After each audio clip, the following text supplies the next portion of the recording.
यह कहानी आपके रेगुलर स्टोरीज से अलग है। यह यूनिक कंसेप्ट के साथ न्यू है। अगर आप कहानी को एंजॉय करते हैं तो लाइक और सब्सक्राइब बटन को तोड़ना न भूलें। एक्सप्लेनेशन के बारे में अपनी ओपिनियन कमेंट करना न भूलें। कहानी एक स्पेसशिप के अंदर शुरू होती है। बाहरी स्पेस में एक प्लैनेट के सामने शिप के कैप्टन ने अपने क्रू मेंबर सुंजा से पूछा कि क्या वे सही जगह पर हैं, क्योंकि ऐसा लगता है कि वे गलत जगह पर हैं। संजा ने उसे बताया कि जगह सही है क्योंकि प्लैनेट उनके सामने है। प्लैनेट नंबर जो उनका करेक्ट लोकेशन है और प्लैनेट को अर्थ कहा जाता है। और एक क्रू मेंबर जिसका नाम रॉबर्ट है सिचुएशन को अजीब समझा क्योंकि उन्हें यकीन था कि वे सही जगह पर हैं, लेकिन प्लैनेट रेडिएशन से भरा हुआ है और यहां तक कि ऑक्सीजन का एक कतरा भी नहीं है। कैप्टन को बिलीव नहीं हो रहा था कि आखिर एक हाई वैल्यू का क्रिमिनल और ब्लैक ब्लड गैंग का एक हाई रैंकिंग मेंबर ऐसी जगह पर छिपा हुआ है जो ऑक्सीजन से वंचित है। वह काफी नाराज थी क्योंकि रॉबर्ट ने उसे झूठी इंफॉर्मेशन देने की हिम्मत की थी, लेकिन रॉबर्ट कहता है कि ऐसा नहीं है, यह इंफॉर्मेशन गलत नहीं है, क्योंकि इंफॉर्मेशन तब सामने आया जब हाउ मून ने बिगर सेक्ट पर रेड किया था। तभी कैप्टन ने संजा से पूछा कि वह इंफॉर्मेशन के बारे में क्या सोचता है। संजा कहता है कि अगर वह सच में यहाँ आया था तब तो वह सुसाइड करने के लिए ही आया होगा, क्योंकि अर्थ की ऑक्सीजन सैचुरेशन 23.76% है और रेडिएशन सैचुरेशन लेवल 87 है, जो उसे मरने के लिए एक परफेक्ट प्लेस बनाता है। तब कैप्टन ने उससे पूछा कि क्या किसी ह्यूमन के लिए वहां रहना पॉसिबल है। यह सुनकर संजा जवाब देता है कि अगर एक टॉप नॉच रेडिएशन शील्ड लगाया गया है और एक हाई कैपेसिटी वाली इंटरनल एनर्जी ड्राइव जो मल्टीपल सर्कल्स वाला है, तब शायद वे लगभग 6 घंटे तक सरवाइव कर सकते हैं। कैप्टन सीरियस होते हुए रॉबर्ट से पूछती है कि क्या वह इंफॉर्मेशन के लिए अपनी जान की बाजी लगाने को तैयार है। रॉबर्ट जवाब नहीं दे पाता क्योंकि वह इस तरह अपनी जान जोखिम में नहीं डाल सकता, लेकिन कैप्टन को उसके जवाब में कोई इंटरेस्ट नहीं थी। फिर उसने उससे कहा कि अगर वह क्रिमिनल जिसका वे तलाश कर रहे हैं वहां नहीं मिला तो वह बड़ी मुसीबत में पड़ जाएगा। तब संजा ने बताया कि अर्थ की सरफेस के नीचे एक ह्यूमन लाइफ डिटेक्ट हुआ है और इसलिए वे क्रिमिनल हंट के लिए गए। रॉबर्ट और कैप्टन अर्थ पर उस जगह पर पहुंचे जहां लाइफ का साइन मिला था, जबकि संजा शिप की प्रोटेक्शन करने और उन्हें इंफॉर्मेशन देने के लिए था। यह काफी सरप्राइजिंग था कि अर्थ अब एक वेस्टलैंड में बदल गई है जिसमें कोई लाइफ फॉर्म नहीं है और जिस प्लेस पर वे खड़े थे उसे माउंट टाई के नाम से जाना जाता था। कैप्टन यह देखकर सरप्राइज्ड थी कि यह पॉपुलर माउंट टाई ठीक उसके सामने था। संजा ने उसे बताया कि यह माउंट टाई स्टार सिस्टम का ओरिजिन प्लेस है, वही प्लेस जहां मार्शल अलायंस के ओल्ड बूढ़ों को लेजेंडरी सैंक्चुअरी कहते हैं। कैप्टन को बिलीव नहीं हो रहा था कि उसकी आंखों के सामने जो कूड़े का ढेर है वह कभी एक लेजेंडरी सैंक्चुअरी था।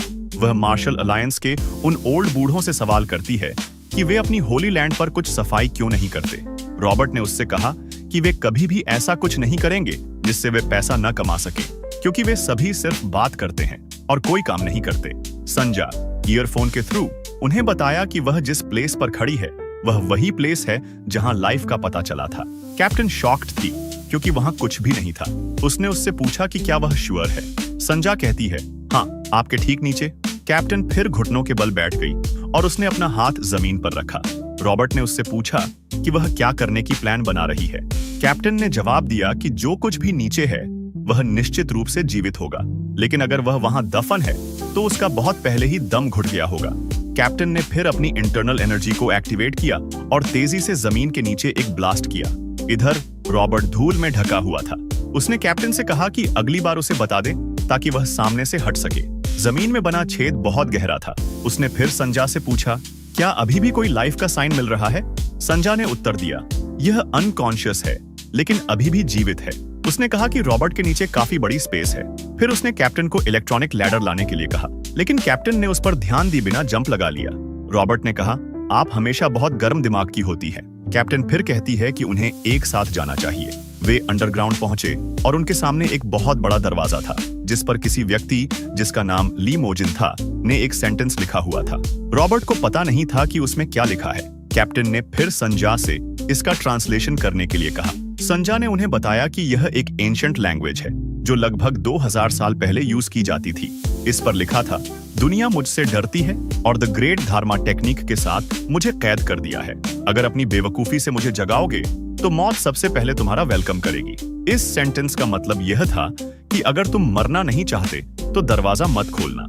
रॉबर्ट एक्साइटेड होकर कैप्टन से कहता है कि वह हरामी क्रिमिनल तब से यहीं छिपा हुआ है क्योंकि उसके जैसे व्यक्ति के पास ही धमकियों के लिए समय होगा।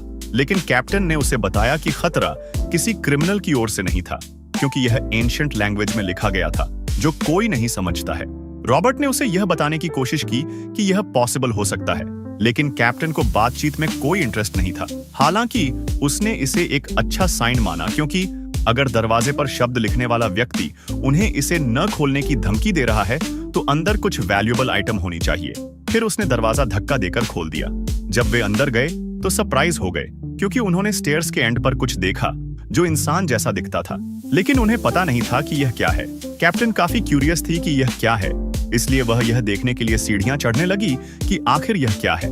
नीचे बैठे पर्सन का फेस पूरी तरह से दाढ़ी से ढंका हुआ था और उसके पैर क्रॉस किए हुए थे। रॉबर्ट ने कैप्टन से पूछा, क्या यह जीवित है या यह ह्यूमन है?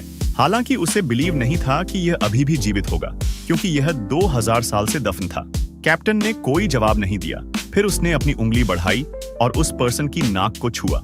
एक पल के लिए कोई रिएक्शन न देखकर वह और ज्यादा क्यूरियस हो गई, लेकिन उसे सरप्राइज हुआ जब अचानक बिजली की चिंगारी निकली। उसे अपनी आंखों पर बिलीव नहीं हो रहा था।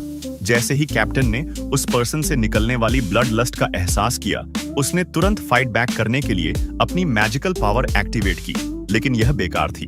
मैजिकल पावर का अचानक ब्लास्ट हुआ जो छेद के थ्रू अर्थ से बाहर स्पेस में चला गया और इसने उनके शिप को लगभग उड़ा दिया था। संजा को पता नहीं था कि क्या हो रहा है, इसलिए उसने कैप्टन से पूछा, क्या हो रहा है? लेकिन संजा को कोई रिस्पॉन्स नहीं मिला। उन्होंने उन्हें ईयरफोन के थ्रू कई बार बुलाया, लेकिन फिर भी कोई रिस्पॉन्स नहीं मिला। रूम धूल से ढका हुआ था और धूल के भीतर कैप्टन के मुंह से ब्लड निकलने लगा क्योंकि उसे इंटरनल इंजरी हो गई थी। उस अचानक हुए ब्लास्ट से उसे अपनी आंखों पर बिलीव नहीं हो रहा था क्योंकि उसे पता ही नहीं था कि उसके सामने क्या हुआ था। रॉबर्ट अनकॉन्शियस होकर जमीन पर लेटा हुआ था। तभी एक अननोन पर्सन उसके सामने आया। उसने कैप्टन से कहा, तुम कौन हो जो मुझे जागने की हिम्मत कर रहे हो? लेकिन कैप्टन जवाब नहीं दे सकी क्योंकि वह अभी भी सदमे में थी। अननोन पर्सन को आश्चर्य हुआ कि क्या वह उसे चैलेंज करने आई है। उसने सोचा, क्या उसे चैलेंज देने में केपेबल एक मार्शल आर्टिस्ट का जन्म हुआ है? फिर उसने उसे बोलने के लिए कहा और उससे पूछा कि उसे जगाने का कारण क्या है। कैप्टन को पता नहीं था कि वह क्या कह रहा है क्योंकि वह एक वर्ड भी नहीं समझ पा रही थी। उसने रियल टाइम ट्रांसलेशन मोड को एक्टिवेट कर दिया। जब उसने जवाब नहीं दिया तो पर्सन ने उसे मारने के लिए अपना हाथ उठाया। जैसे ही कैप्टन को एहसास हुआ कि वह पर्सन उसे मारना चाहता है, उसने मॉन्स्टर के हमले को रोकने के लिए तुरंत अपनी पावर्स एक्टिवेट की। दोनों के हमले का टकराव बहुत तेज था। कैप्टन ने अपनी पावर को एक्टिवेट कर लिया और अटैक को ब्लॉक कर लिया। कैप्टन जोर जोर से सांस ले रही थी और उसके पास दूसरा हमला झेलने की ताकत नहीं बची थी।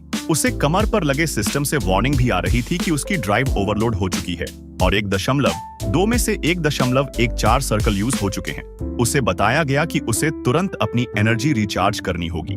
उसे अपनी आंखों पर बिलीव नहीं हो रहा था क्योंकि उस पर्सन पर अपनी सारी एनर्जी यूज करने के बाद भी वह वैसा ही था। तब उस पर्सन ने कहा, तुमने जिस टेक्निक का यूज किया है वह quantum golden summit divine art और रेड मिस्ट डिवाइन पाल्म है। रेड मिस्ट डिवाइन पाल्म हालांकि ईमी सेक्ट की मार्शल आर्ट है, लेकिन ऐसा लगता है कि तुम्हारे वाले में कई इम्प्यूरिटीज हैं जो बताती हैं कि तुमने इसे चोरी के माध्यम से सीखा है। कहा जाए तो तुम सिर्फ एक चोर हो जो ग्रेव को लूटता है। वह पर्सन वास्तव में खतरनाक था, इसलिए वह ऊपर की ओर उड़ गया। कैप्टन डर के मारे अवाक थी क्योंकि वह ऐसे भयानक बीइंग के खिलाफ कुछ भी करने में अनेबल थी। लेकिन तभी कैप्टन सरप्राइज हो गई क्योंकि वह पर्सन गिर गया था। कैप्टन को कुछ भी समझ नहीं आया कि क्या हुआ। उसी समय रॉबर्ट खड़ा हो गया। उसने कहा, वह पर्सन मर गया होगा क्योंकि वह बिना किसी प्रोटेक्शन शील्ड के रेडिएशन के कांटेक्ट में था, इसलिए उसका मरना नॉर्मल है। यह सरप्राइज की बात है कि यह इतने लंबे समय तक जीवित कैसे रहा।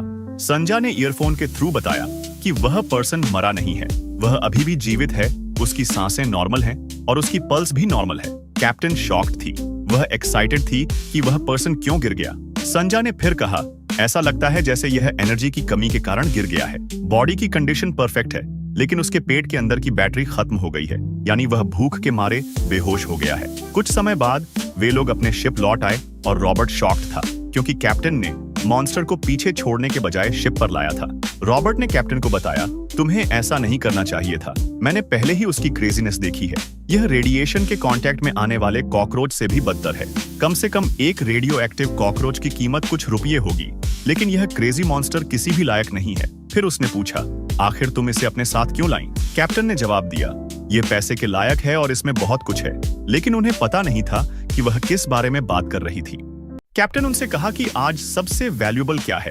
संजा ने उत्तर दिया, प्राचीन मार्शल आर्ट्स। फिर जितना अधिक वैल्यूएबल होगा उतना अधिक वैल्यूएबल ये है। कैप्टन उसे बताया कि वह सही है और सिचुएशन को देखते हुए लगता है वह पर्सन लगभग 2000 साल पहले का एक एंशिएंट मार्शल आर्टिस्ट है।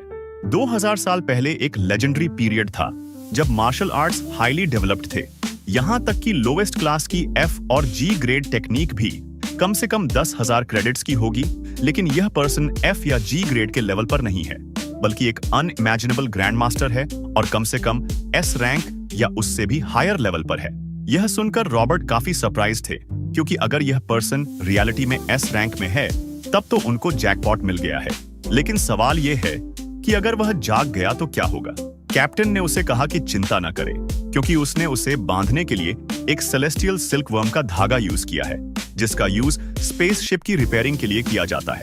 यहाँ तक कि सेक्ट का लीडर भी इसे नहीं काट सकता। लेकिन आश्चर्य की बात यह थी कि वह पर्सन इसे आसानी से काटने में केपेबल था और काट भी दिया था। और उसने भयानक किलिंग इंटेंट के साथ गुस्सा दिखाते हुए कहा, तुम्हारी हिम्मत कैसे हुई नीच ग्रेव रॉबर, मुझे डेसिक्रेट करने की? मैं तुम्हें तुम्हारी टुकड़े टुकड़े कर दूंगा। कैप्टन और रॉबर्ट तुरंत डिफेंसिव पोजीशन में आ गए, लेकिन वे शॉक्ड रह गए। संजा सॉसेजेस से भरी ट्रे लेकर उस पर्सन के सामने आया। उन्हें अपनी आंखों पर बिलीव नहीं हो रहा था, लेकिन सरप्राइजिंगली उस पर्सन का गुस्सा शांत हो गया और वह सॉसेजेस को एग्रेसिवली चबाने लगा। वे सभी पीछे खड़े होकर उसे खाते हुए देख रहे थे। कैप्टन ने फिर संजा से पूछा, तुम्हें ऐसा करने का विचार कैसे आया? संजा ने उत्तर दिया, वह लंबे समय से भूखा है, इसलिए भूखे जानवर के लिए सबसे अच्छी चीज सॉसेज है। कुछ घंटों के बाद कैप्टन ने उस पर्सन को सब कुछ समझाया। उन्होंने उसे बताया कि वे ग्रेव रॉबर नहीं हैं, बल्कि बाउंटी हंटर हैं, जिन्होंने गलती से उसे जगा दिया था। और अब यह वर्ल्ड उसके समय के 2000 साल बाद का है, और अब ह्यूमंस ने एक दूसरे को हार्म पहुंचाने के दौरान दुनिया को डिस्ट्रॉय कर दिया है और स्काई में रहने का डिसाइड किया। हालांकि तब से चीजें स्थिर हो गई हैं और उन्होंने न्यूक्लियर वेपन्स या किसी भी वेपन की अनुमति नहीं दी है। अब केवल मार्शल आर्ट्स की अनुमति है। वह व्यक्ति सरप्राइज्ड था, क्योंकि उसे पता नहीं था कि न्यूक्लियर वेपन क्या होता है। फिर उस व्यक्ति ने पूछा, इस प्रेजेंट ईरा को क्या कहा जाता है? कैप्टन ने उत्तर दिया, यह ईरा गैलेक्टिक कैलेंडर का ईयर 1105 है। वह पर्सन गैलेक्टिक का मतलब नहीं समझ पाया और कहा, इसका मतलब तुम सभी स्काई में रहते हो? कैप्टन ने उत्तर दिया, हाँ। उसने उस पर्सन से कहा कि वह 2000 साल के बाद जागा है और उसे उनका ग्रेटफुल होना चाहिए। लेकिन उस पर्सन ने उसे डांटा और उसे रिस्पेक्टफुली बात करने के लिए कहा, क्योंकि वह कोई ऐसा पर्सन नहीं है जिससे वह ऐसे बात कर सके। उसने गुस्से से पूछा, क्या तुम थर्ड रेट ग्रेव रॉबर की तरह मरना चाहती हो, जिन्होंने मुझे धोखा देने की हिम्मत की? तभी वह सभी ने एक ही समय में अपनी उंगलियां उठाईं और उसे शिप के बाहर का सीन दिखाया। और पर्सन ने बाहर देखा और उसे अपनी आंखों पर बिलीव नहीं हुआ। कैप्टन ने फिर उस पर्सन से कहा, वह वही जगह है जहां तुम पहले रहते थे, लेकिन अब यह पूरी तरह से डिस्ट्रॉय हो गया है। कैप्टन ने उसके सिर पर हाथ फेरते हुए कहा, अब आपने इसे देख लिया है, क्या आप हम पर बिलीव करते हैं? लेकिन उस पर्सन ने अपनी किलिंग इंटेंट को रिलीज करते हुए आंसर दिया, भले ही मैं बिलीव करना चाहूं, मैं बिलीव नहीं कर सकता, क्योंकि कोई रास्ता नहीं है कि वह लैंड जहां मैं खड़ा हूं वह चारों ओर तुम्हारा है। कैप्टन इस बात से काफी निराश था कि वह कितना अज्ञानी है। अचानक रॉबर्ट को कुछ डिस्गस्टिंग स्मेल आई जो उस पर्सन के बॉडी से आ रही थी। कैप्टन ने अपनी नाक बंद कर ली और उससे कहा कि वह सीख जाएगा बाद में, लेकिन पहले उसे शावर लेना चाहिए। हो सकता है कि इस प्रोसेस में उसकी हेयर कम हो जाए, क्योंकि वे कुछ समय के लिए एक साथ रहेंगे। वह पर्सन नहीं समझ पाया कि शावर का क्या मतलब है, और इस तरह कई घंटे बीत गए। वे सभी दरवाजे के सामने खड़े होकर उस पर्सन के शावर से बाहर आने का वेट कर रहे थे। रॉबर्ट ने कैप्टन से कहा, उसे अपने बालों को वैसे ही छोड़ देना चाहिए था, क्योंकि मुझे डर है कि कहीं अंदर से कोई मम्मीफाइड चीज बाहर ना आ जाए। लेकिन तभी वह पर्सन बाहर आया, जिसे देखकर वे सरप्राइज रह गए। वह पर्सन कोई और नहीं बल्कि एक हैंडसम लड़का था, पैक और मसल के साथ। वह अपनी हेयर साफ करते हुए बाहर आया और फिर उसने उनसे पूछा, क्या मुझे और भी भोजन मिल सकता है? वे एक पल के लिए उत्तर देने में असमर्थ थे, क्योंकि वे अभी भी अविश्वास में थे। फिर कैप्टन ने कहा, आप कौन हैं? फिर हमें दिखाया जाता है मिल्की वे के माध्यम से अपने शिप पर सवार होकर वह पर्सन जो हमारा प्रोटोगोनिस्ट है, सामने के सीन से मंत्रमुग्ध हो गया। यह बिल्कुल भी स्काई जैसा नहीं लग रहा था। हालांकि उसे दुनिया के खत्म होने से दुखी थे और उसने कभी भी इसके अंत की उम्मीद नहीं की थी। अजीब बात यह है कि कैप्टन ने फिर उसके गले पर चुईटी काटी और कहा, तुम्हारी एज कितनी है? हमें तुम्हारी हाइबरनेशन एज जाननी है। कुछ मिनट के बाद मिल्की वे में तारों का एक ग्रुप, जिसे PES कहा जाता है, एक स्टीरॉयड स्पेस के अंदर एक टैवर्न जिसे वाइल्ड क्रेन कहा जाता है, वहां प्रोटैगनिस्ट अग्रेसिवली सॉसेज खा रहा था। रॉबर्ट को बिलीव नहीं हो रहा था कि एक ह्यूमन इतना कुछ खाने में केपेबल है। संजा ने उसे बताया कि वह 2000 साल तक भूखा था। रॉबर्ट ने कहा, तो क्या उसे 2000 साल का भोजन खाना होगा? संजा ने उसके खाने के आधार पर उत्तर दिया, यह हो सकता है। इसलिए हमारे प्रोटैगनिस्ट ने उसी समय अपना सॉसेज खाना खत्म कर दिया। नेक्स्ट सीन में कैप्टन वाइल्ड क्रेन के इनकीपर से मिलने गई, जिसे वोंग द 18th के नाम से जाना जाता था। कैप्टन ने उससे कहा कि वह एक ब्रोकर की तलाश में है जो बहुत अमीर और स्ट्रांग हो, क्योंकि जो वह बेचने जा रही है वह बेहद एक्सपेंसिव और वैल्यूएबल है। वोंग ने अपना चिगर पीते हुए पूछा, यह कितना एक्सपेंसिव होगा जिसके लिए तुम इतनी बेचैन हो गई हो? कैप्टन ने जवाब दिया, कितना वैल्यूएबल होगा 2000 साल पुरानी मार्शल आर्ट्स का पूरा कलेक्शन? कैप्टन की बात सुनकर वांग सरप्राइज्ड हो गई। फिर कुछ मिनट बाद जब वह रूम से बाहर आई तो एक पल के लिए चुप्पी छा गई। फिर गार्ड ने वांग से पूछा, क्या उसने जो कहा वह रियलिटी है? यदि ऐसा है तो 2000 साल पहले की एस रैंकर का मूल्य बहुत मूल्यवान होना चाहिए। वांग ने उसे बताया, यह 0 क्रेडिट के लायक है, क्योंकि अगर ऐसी चीजें एग्जिस्ट करती हैं तो अकेले एक पुस्तक से एक ग्रह और उससे भी अधिक खरीदा जा सकता है। फिर भी केवल एक मिड टियर बाउंटी हंटर ने इसे पकड़ लिया है। यह बकवास है। वोंग ने अपने गार्ड से कहा, उन्हें बस बाहर निकाल दो। कैप्टन फिर उनकी क्रूज टेबल पर पहुंची। उन्होंने रॉबर्ट से पूछा, संजा कहां गई है? रॉबर्ट ने कहा, वह सप्लाई खरीदने गई है। फिर रॉबर्ट ने कैप्टन से कहा, बातचीत सफल रही। कैप्टन ने उत्साहपूर्वक उत्तर दिया, सब ठीक रहा। उन्होंने कहा कि वह तुरंत हमसे कांटेक्ट करेंगे। अगर कोई खरीदार मिल गया है तो। उसने हमारे प्रोटैगनिस्ट की ओर देखा और सरप्राइज्ड हो गई क्योंकि उसने सारा खाना अकेले ही खा लिया था। रॉबर्ट ने कहा, लकी वह उसी समय रुक गया। कैप्टन को यह भी नहीं पता था कि वह खुद को कैसे एक्सप्रेस करे। यदि पैसों के लिए नहीं होता तो पहले ही उसे सोड़ दिया होता। लेकिन तभी दरवाजा खुला और पर्पल और ब्लैक कलर के कपड़े पहने कुछ लोग अंदर आए।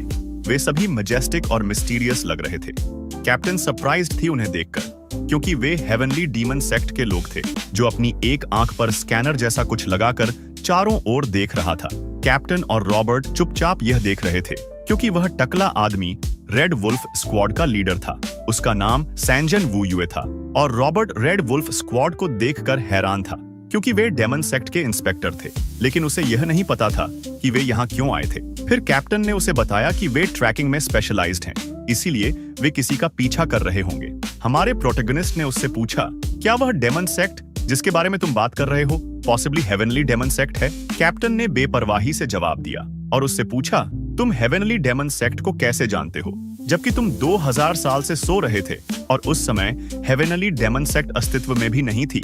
लेकिन हमारे प्रोटैगनिस्ट ने कोई जवाब नहीं दिया। उसे यह जानकर हैरानी हुई कि लोग भाग नहीं रहे थे, क्योंकि अगर वे वास्तव में डेमन सेक्ट के मेंबर होते तो लोगों को घबराकर भाग जाना चाहिए था।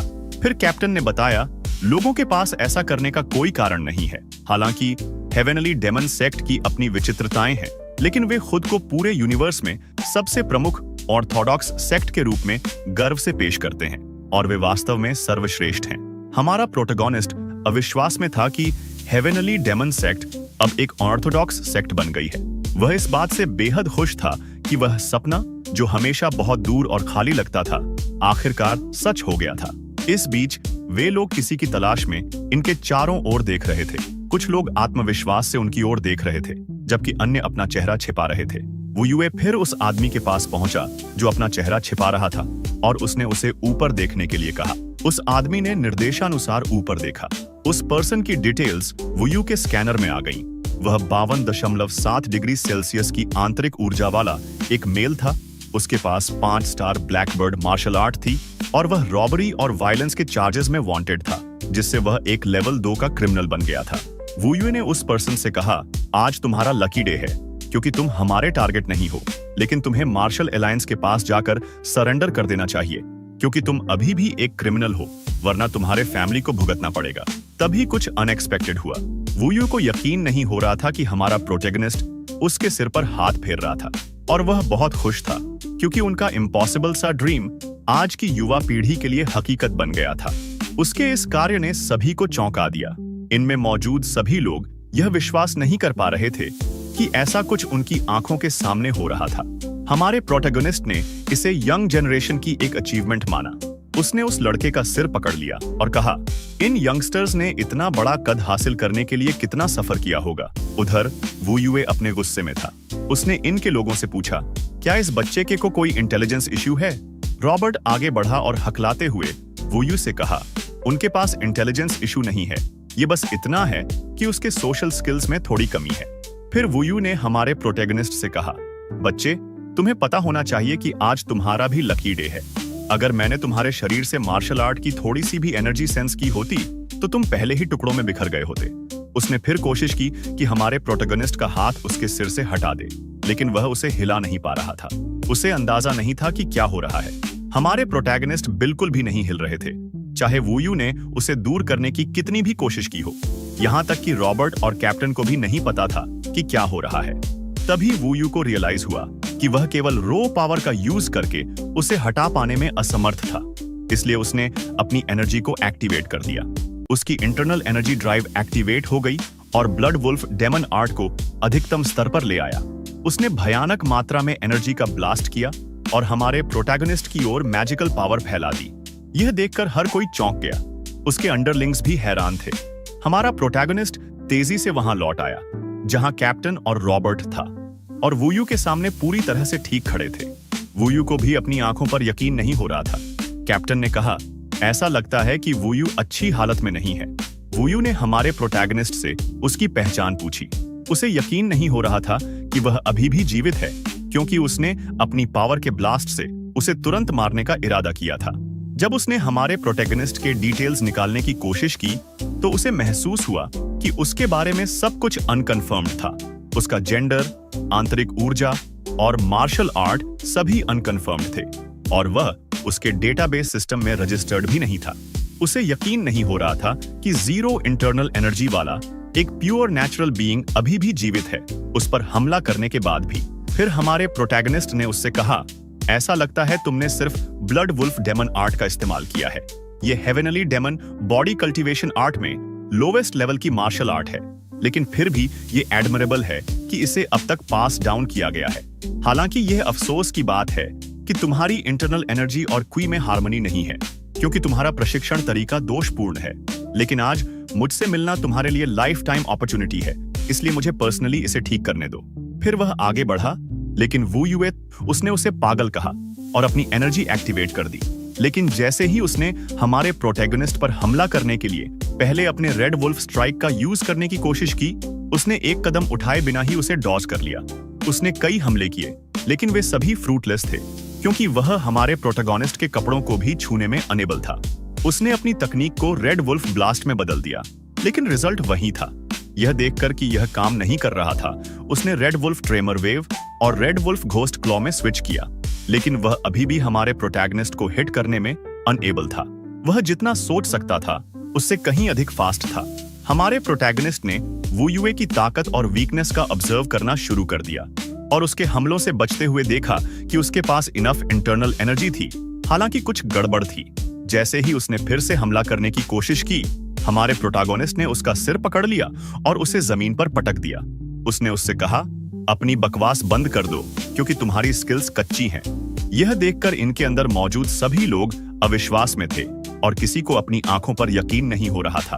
और हमारे प्रोटैगनिस्ट ने तब हमें बताया कि उसने स्किल्स ठीक से सीख लिया है, लेकिन उसने इसे समझे बिना सीखा है। फिर उसने उसे बताया कि ट्रू मार्शल आर्ट केवल नकल करने के बारे में नहीं है, यह उन्हें अडॉप्ट करने और उन्हें अपना बनाने के बारे में है। फिर उसने उससे कहा कि अगर वह समझता है तो उठ जाए, लेकिन कोई प्रतिक्रिया नहीं हुई। जैसे कि आप उससे कैसे उठने की उम्मीद करते हैं जब आप उसके सिर को जमीन पर पटकने के लिए इस तरह के पावर का यूज करते हैं। वे भी अविश्वास में थे, लेकिन वे सभी उसे नीचे ले जाने के लिए दौड़ पड़े क्योंकि उसने उनके प्लाटून लीडर पर हाथ उठाने का साहस किया था। इसके बाद जो हुआ वह काफी क्रूअल था। कुछ घंटों के बाद हेवनली डीमन सेक्ट के डिस्ट्रिक्ट 22 में इनमें जो क्रूअल सीन हुआ था वो रिप्ले किया गया। ये वास्तव में शॉकिंग था। यहाँ तक कि हेवनली डीमन सेक्ट के डिस्ट्रिक्ट 32 के कमांडर को भी अपनी आंखों पर विश्वास नहीं हो रहा था। हेवनली डीमन सेक्ट के डिस्ट्रिक्ट 32 के कमांडर, जिसका नाम जोंग आरटीओ है, ने जब देखा तो यह घटना अविश्वसनीय थी। जो कैमरामैन के जरिए क्या हुआ ये रिपोर्ट बनाने आए आदमी ने उन्हें बताया कि सौभाग्य से वुयुए और उसके दस्ते को केवल गंभीर चोटें आईं। उनका जीवन खतरे में नहीं है, लेकिन आरटीओ ने इसे एक भाग्यशाली घटना नहीं माना क्योंकि वे एक अजनबी के खिलाफ फाइट में बुरी तरह हार गए थे। जो व्यक्ति रिपोर्ट करने आया था वह डिस्ट्रिक्ट 22 का सीनियर एल्डर है, जिसका नाम जो चानरो है। आरटीओ ने चानरो से कहा, क्या यह सच है कि हर्न्स मार्शल अलायंस के डेटाबेस में वह रजिस्टर नहीं है? चानरो ने हाँ में जवाब दिया। हालांकि उसके कंपेनियन रजिस्टर थे। वे बाउंटी हंटर का एक ग्रुप है जिन्हें एस डेविल के रूप में जाना जाता है। वे मुख्य रूप से बी क्लास या लोअर क्लास क्रिमिनल को साफ करते हैं और टीम का लीडर सरयोंग नाम के एक व्यक्ति द्वारा किया जाता है। उसे ब्लेजिंग डेविल का निकनेम दिया गया है और वह एक फेमस बाउंटी हंटर है जो ऑर्थोडॉक्स और अनऑर्थोडॉक्स दोनों दुनियाओं में फैला हुआ है। हालांकि घटना के बाद उन्होंने वाइल्ड क्रेन को छोड़ दिया था, लेकिन उन्हें अभी भी ट्रैक किया जा सकता है। चुनरॉक ने फिर पूछा, कमांडर, क्या उन्हें ट्रैकर टीम भेजनी चाहिए? लेकिन कमांडर ने जवाब नहीं दिया क्योंकि वह इसे पर्सनली संभाल लेंगे। कमांडर आगे बढ़े और उन्होंने अपने सामने हरे बटन को दबाया। एक स्क्रीन पर कोई दिखाई दे रहा था। फिर वह व्यक्ति कमांडर के सामने आ गया। उस व्यक्ति ने कमांडर से कहा, शायद आपके पास हमारे ग्रीनवुड ग्रुप के लिए एक रिक्वेस्ट है। कुछ समय बाद कैप्टन और उसका ग्रुप मिल्की वे के माध्यम से अपना शिप चला रहे थे और हमारा प्रोटैगनिस्ट अपने भोजन की प्रतीक्षा करते हुए एक फोर्क और नाइफ पकड़ रहा था। उसी समय कैप्टन और रॉबर्ट उसके सामने खड़े थे, उसे देखते हुए। रॉबर्ट ने कैप्टन से कहा, सच कहूं तो तुम भी उतने ही डरे हुए हो जितना कि मैं इस समय डरा हुआ हूं। लेकिन कैप्टन को पता नहीं था कि वह किस बारे में बात कर रहा है। रॉबर्ट ने उससे कहा, यह सरप्राइज की बात है कि हमारा प्रोटैगनिस्ट कितना स्ट्रांग है, क्योंकि वह एक ए रैंक का मार्शल आर्टिस्ट होने के बावजूद वुयू और रेड वरूहू प्लाटून को एक ही झटके में ढेर करने में सक्षम है। फिर कैप्टन ने कहा, अगर वह उनसे गंभीरता से लड़ती तो वह भी जीत सकती थी। हालांकि वे ए रैंक के हो सकते हैं, लेकिन वे सबसे लोवेस्ट लेवल पर हैं। इसमें रॉबर्ट ने यह भी कहा, अगर वह अपनी जान की बाजी लगा दे तो वह उन्हें थोड़ा सा खरोंचने में सक्षम हो सकता है, लेकिन हमारे प्रोटैगनिस्ट ने उन्हें मक्खियों की तरह एक तरफ फेंक दिया। कैप्टन फिर हमारे प्रोटैगनिस्ट की ओर चला गया और उसने अपना हाथ मेज पर पटक दिया। उसने उससे कहा, हमें बात करने की जरूरत है। लेकिन हमारे प्रोटैगनिस्ट ने सीरियस होते हुए उसकी ओर देखा और उसने उससे कहा, वह केवल तभी बात करेगा जब खाना मिलेगा। लेकिन वह अपने पैरों को क्रॉस करके बैठ गया और उसने जोर देकर कहा, हमें खाने से पहले बात करनी चाहिए। फिर उसने उससे कहा, तुम्हारा नाम क्या है? रॉबर्ट ने उससे कहा, मैं सुझाव दूंगा कि वह पहले ऑनरिफिक वर्ड्स का यूज करे, लेकिन कैप्टन ने उसकी बात नहीं सुनी। फिर उसने हमारे प्रोटैगनिस्ट से कहा, क्या तुम बहरे हो? तुम्हारा नाम क्या है? लेकिन कोई जवाब नहीं मिला। इसके बाद संजा सॉसेज से भरी एक ट्रे लेकर पहुंची। हमारे प्रोटैगनिस्ट ने देखा, लेकिन कैप्टन ने उससे कहा, जब तक हमारी बातचीत पूरी न हो जाए तब तक तुम खाना खाने के बारे में मत सोचो। उसने फिर उससे उसका नाम पूछा, लेकिन फिर भी कोई जवाब नहीं मिला। रॉबर्ट ने उसे बताया, कम से कम पहले उसे आराम से खाने देना चाहिए, क्योंकि ऐसा कहा जाता है कि जब कुत्ता खाना खा रहा हो तो उसे परेशान नहीं करना चाहिए। लेकिन कैप्टन को कोई परवाह नहीं थी। एक पल की चुप्पी के बाद हमारे प्रोटैगनिस्ट ने उसे बताया, मेरा नाम ली मूजिन है और अब से हम अपने प्रोटैगनिस्ट को मूजिन बुलाएंगे। जहां तक कैप्टन की बात है तो हम उसे सेरियोंग बुलाएंगे। फिर उसने मूजिन से उसकी आइडेंटिटी के बारे में पूछा या उसका पिछला प्रोफेशन क्या था, लेकिन एक पल के लिए कोई जवाब नहीं मिला। मूजिन ने उत्तर दिया, मेरा पिछला प्रोफेशन सुप्रीम हेवनली डीमन है। सेरियोंग कहता है, ये आदमी क्या बोल रहा है? क्या हमने उसे खराब हॉट डॉग्स या कुछ और खिलाया है? लेकिन अचानक शिप का इमरजेंसी अलार्म बजने लगा। सेरियोंग और रॉबर्ट सरप्राइज्ड थे क्योंकि उन्हें नहीं पता था कि क्या हो रहा है। संजा, जो शिप की सिक्योरिटी एक्सपर्ट थी, ने उन्हें बताया कि कोई उन्हें करीब से निशाना बना रहा है। सीरियोंग जल्दी से यह देखने के लिए दौड़ा कि क्या हो रहा है। उसने कहा, मुझे पता था कि यह हेवनली डीमन सेक्ट होना चाहिए जो रिवेंज लेने के लिए आया होगा, क्योंकि मूजिन ने रेड वुल्फ प्लाटून को हराया था। लेकिन संजा ने उसे बताया कि उन पर हमला करने वाले लोग हेवनली डीमन सेक्ट नहीं हैं, बल्कि यह ग्रीनवुड है। उनके शिप एक ही समय में मल्टीपल शिप से घिरे हुए थे, जिनमें से एक शिप मेन शिप के सामने खड़ा था। ग्रीनवुड के 72 स्ट्रॉन्गहोल्ड्स के गैलेक्सी डिवीजन का लीडर है, जिसका nickname black tiger crescent moon Kim Sang Bom है। एक आदमी ने उसे बताया कि एस डेविल शिप कंफर्म हो गई है और बाउंटी हंटर को घेर लिया गया। फिर उसने सन बॉम से पूछा, क्या उन्होंने ईएमपी कैप्चर कर लिया है? क्या हमें फायर करना चाहिए? सन बॉम ने कोई जवाब नहीं दिया। फिर उसने उससे पूछा, क्या जिस शिप को उन्होंने घेरा है वह वास्तव में बाउंटी हंटर के ओनरशिप में है? और उस आदमी ने हाँ में जवाब दिया। उनकी इन्वेस्टिगेशन के अनुसार वे मुख्य रूप से गैलेक्सी के बाहरी इलाके में काम करते हैं और उनका लीडर कोई है जिसे ब्लेजिंग डेविल सीरियोंग कहा जाता है। सनबॉम सोच रहा था कि हेवनली डीमन सेक्ट इतने छोटे ग्रुप से क्यों परेशान होगा। यही कारण था कि उन्होंने सीरियोंग के शिप को घेर लिया था, क्योंकि उन्हें हेवनली डीमन सेक्ट से एक बाउंटी का रिक्वेस्ट मिला था।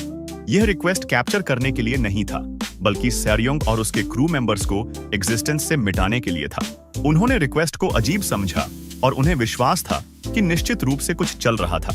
उन्हें बिलीव था उनके पास इस कार्य को स्पेसिफिकली सौंपने का एक कारण है, इस फैक्ट के बावजूद कि हेवनली डीमन सेक्ट जान लेने में उनसे अधिक स्किल्ड है।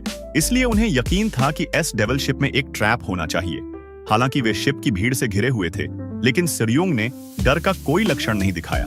उसने सोचा कि वे उन्हें लूटने आए हैं, क्योंकि वे बैंडिट हैं। लेकिन रॉबर्ट ने उससे कहा कि उसे डाउट है कि वे यहाँ लूटने आए हैं, क्योंकि वे इतने बड़े बेड़े को इधर उधर खींच रहे हैं। इसलिए उनका लक्ष्य लूटना नहीं होगा, क्योंकि वे बेहद गरीब हैं और उनके लिए कोई लाभ नहीं होगा। सीरियोंग समझ गया कि वह क्या कहना चाह रहा है। फिर उसने आत्मविश्वास से कहा, वैसे भी इससे कोई फर्क नहीं पड़ता कि वे ग्रीनवुड स्कमबैग रॉबर हैं। हम उनको हरा देंगे। अगर वे हमारे रास्ते में आते हैं तो उन्हें बाहर फेंक देंगे। लेकिन तभी संजा ने बताया, उन्हें हराना इतना आसान नहीं होगा, क्योंकि वे ग्रीनवुड के 72 स्ट्रॉन्गहोल्ड्स गैलेक्सी डिवीजन का हिस्सा हैं और ऐसा लग रहा है कि पूरे डिवीजन को मोबिलाइज किया गया है। यह सुनकर सीरियोंग कहता है, क्या तुम मुझसे मजाक कर रहे हो? क्या उन्होंने वास्तव में पूरे गैलेक्सी डिवीजन को मोबिलाइज किया है? तो क्या इसका मतलब यह है कि डिवीजन का लीडर ब्लैक टाइगर संग बॉम भी यहाँ है? फिर उसने बिना किसी डर के कहा कि वह संग बॉम को आसानी से नहीं हरा सकती। रॉबर्ट ने उससे कहा, यह निश्चित रूप से आसान नहीं है। अगर तुम उसके खिलाफ खड़ी होती हो तो 3 अटैक्स में ही मारी जाओगी। फिर सीरियोंग ने गुस्से में रॉबर्ट से कहा, यह उतना बुरा नहीं है, क्योंकि अगर मैं ठान लूं तो मैं अभी भी लड़ सकती हूँ। रॉबर्ट जानता था कि वह सिर्फ स्ट्रॉन्ग होने का अभिनय कर रही थी, इसलिए उसने उससे कहा, हमें जल्दी से सरेंडर कर देना चाहिए, क्योंकि हमारे पास खोने के लिए कुछ नहीं है। फिर सीरियोंग ने एक पल के लिए सोचा। फिर उसने उन सभी से कहा कि वे अब से उसके कमांड का पालन करें। उसने उनसे कहा कि वह एनिमी के शिप की एनर्जी को कट ऑफ करने और उन्हें इनकैपेसिटेट करने के लिए ईएमपी कैप्चर राउंड फायर करने की अनुमति देगी। फिर वह उन्हें भी अनुमति देगी कि वे वेपन से लैस होकर एनिमी के शिप पर चढ़ें। वे एनिमी को उनके शिप की तलाशी लेने देंगे और यदि एनिमी चाहेगा तो जीवित रहने के लिए कुछ भी अननेसेसरी दान कर देंगे। रॉबर्ट वही कर रहे थे जो सीरियोंग ने कहा था। उधर मूजिन अराजकता के बीच सरेंडर करने के अलावा केओस शिप के सामने के अमेजिंग सीन को देखकर शॉक्ड रह गया। सीरियोंग उसके पास आया और उसके कंधे को थपथपाया। उसने उससे कहा कि जब ईएमपी हिट करेगा तो शिप थोड़ा हिलेगा, इसलिए उसे घबराना नहीं चाहिए, क्योंकि उन पर कोई डिस्ट्रक्टिव पावर का यूज नहीं किया जाएगा। स्पेस लॉस के अनुसार लड़ाई में डिस्ट्रक्टिव पावर का यूज करने से मना किया गया था। सीरियोंग ने उसे छोड़ दिया, क्योंकि वह समझ नहीं पा रहा था कि वह क्या कह रही थी। उसने उससे इंटरफियर न करने के लिए कहा, क्योंकि एनिमीज वही करेंगे जो वे चाहते हैं, उसे लेने के बाद चले जाएंगे। लेकिन अगर लड़ाई छिड़ जाती है और चीजें बढ़ती हैं, तो वह उनके जीवित रहने की गारंटी नहीं दे पाएगी। फिर उसने संजा से पूछा, क्या हमारा शिप पहले ही बंद हो चुका है?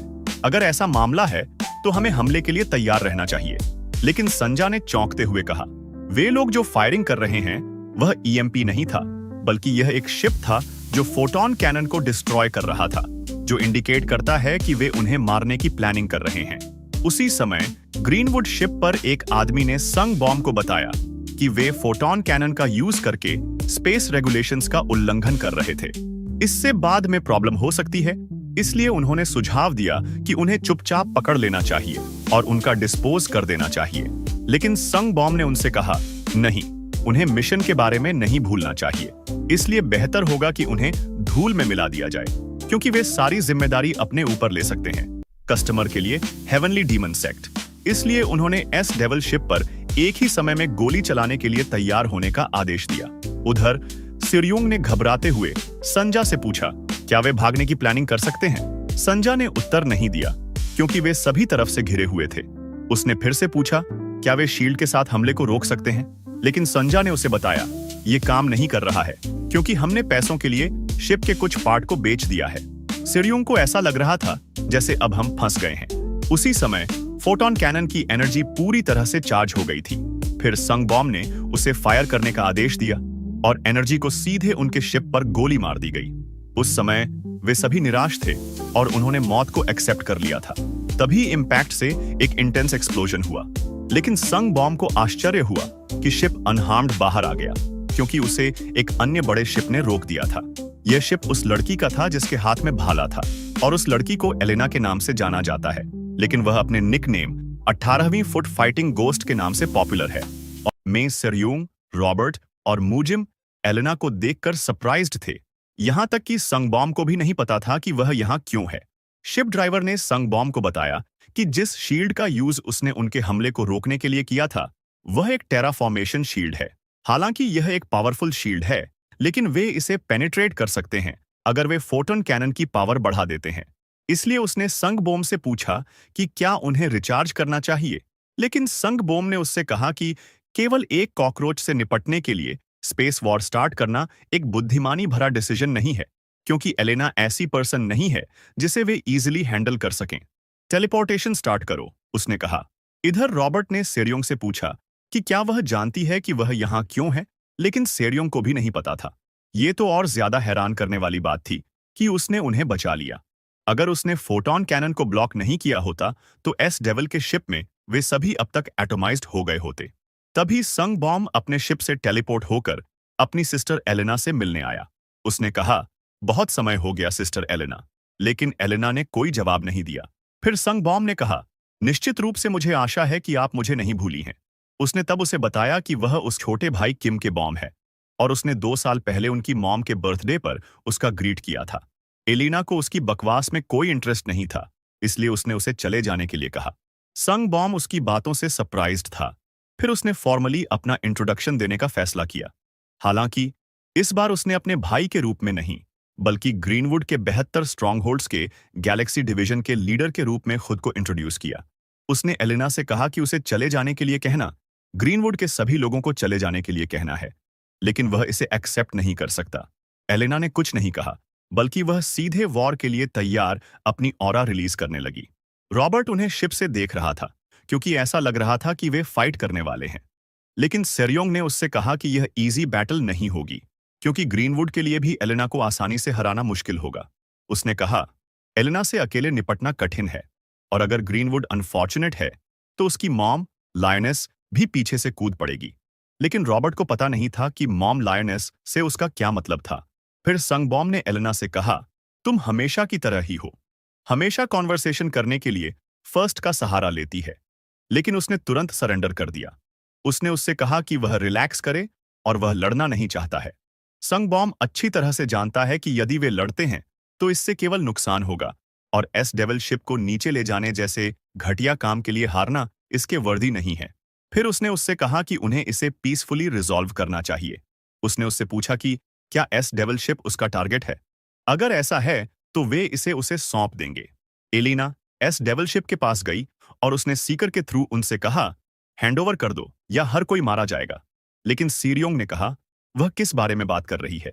यहां तक कि रॉबर्ट ने भी सोचा कि वह उन्हें लूटना चाहती है। अगर ऐसा है तो हमारे पास ऐसा क्या है कि वे हम पर हमला करने के लिए इतने आतुर थे।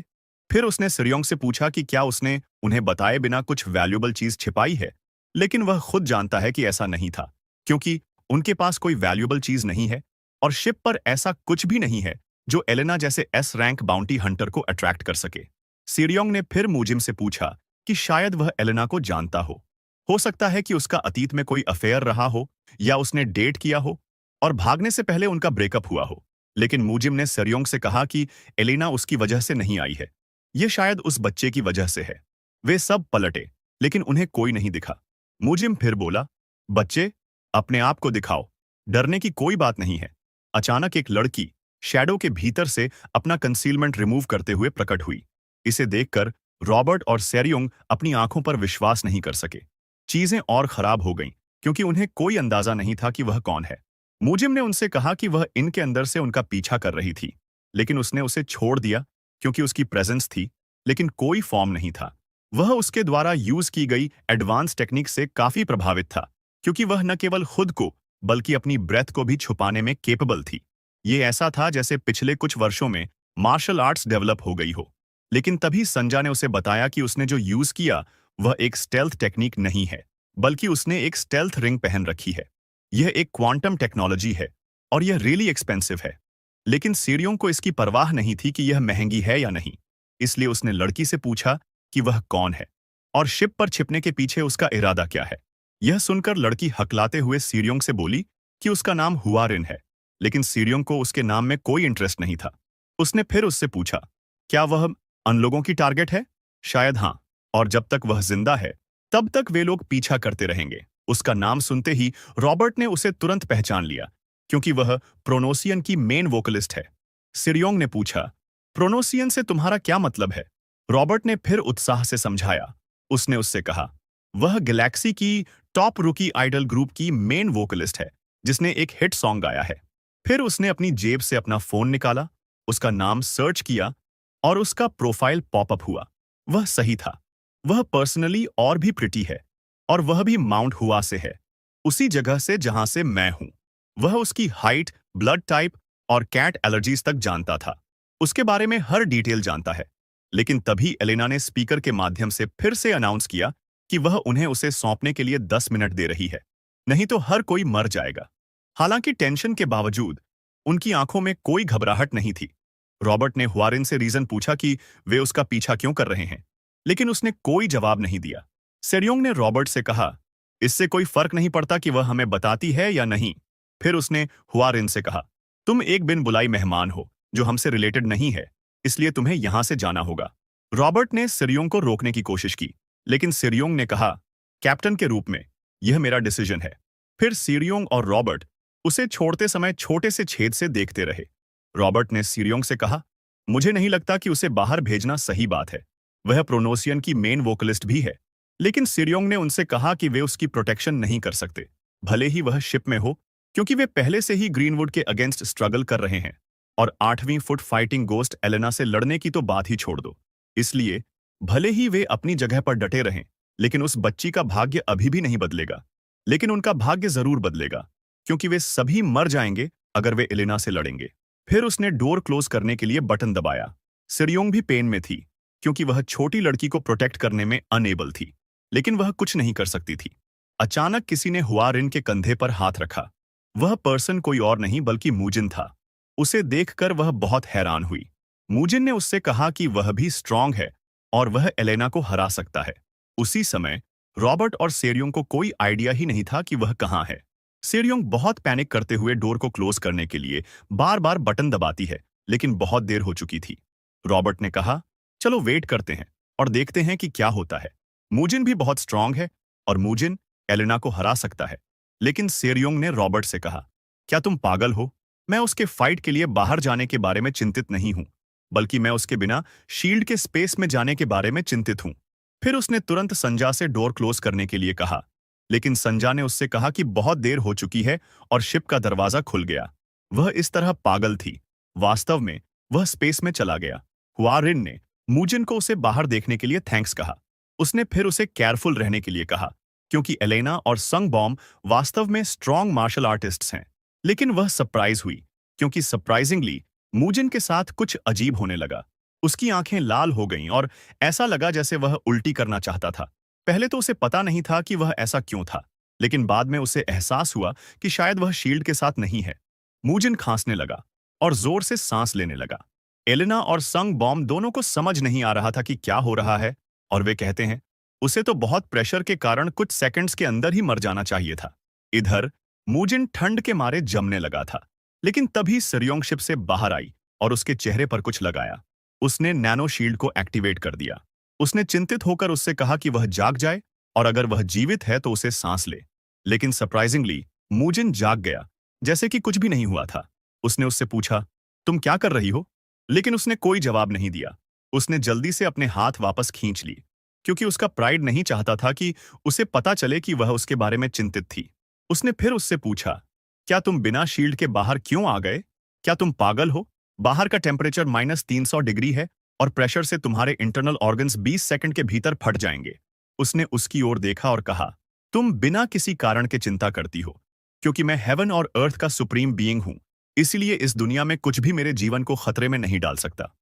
उसी समय रॉबर्ट देख रहा था कि कैसे सेरियोंग मूजिन को एलेना से मिलने के लिए ले जा रही थी। वह थैंकफुल था कि उसने मूजिन को शील्ड प्रोवाइड करने में बहुत देर नहीं की थी। लेकिन संजा ने कहा कि वह बहुत लेट हो चुकी है। एक ग्रेटेस्ट मास्टर के लिए भी बिना शील्ड के स्पेस में 1 मिनट तक सर्वाइव करना पॉसिबल नहीं है। लेकिन म्यूजिन 6 मिनट 13 सेकंड से ज्यादा सर्वाइव कर चुका है और उसके ऑर्गन्स भी नॉर्मल हैं।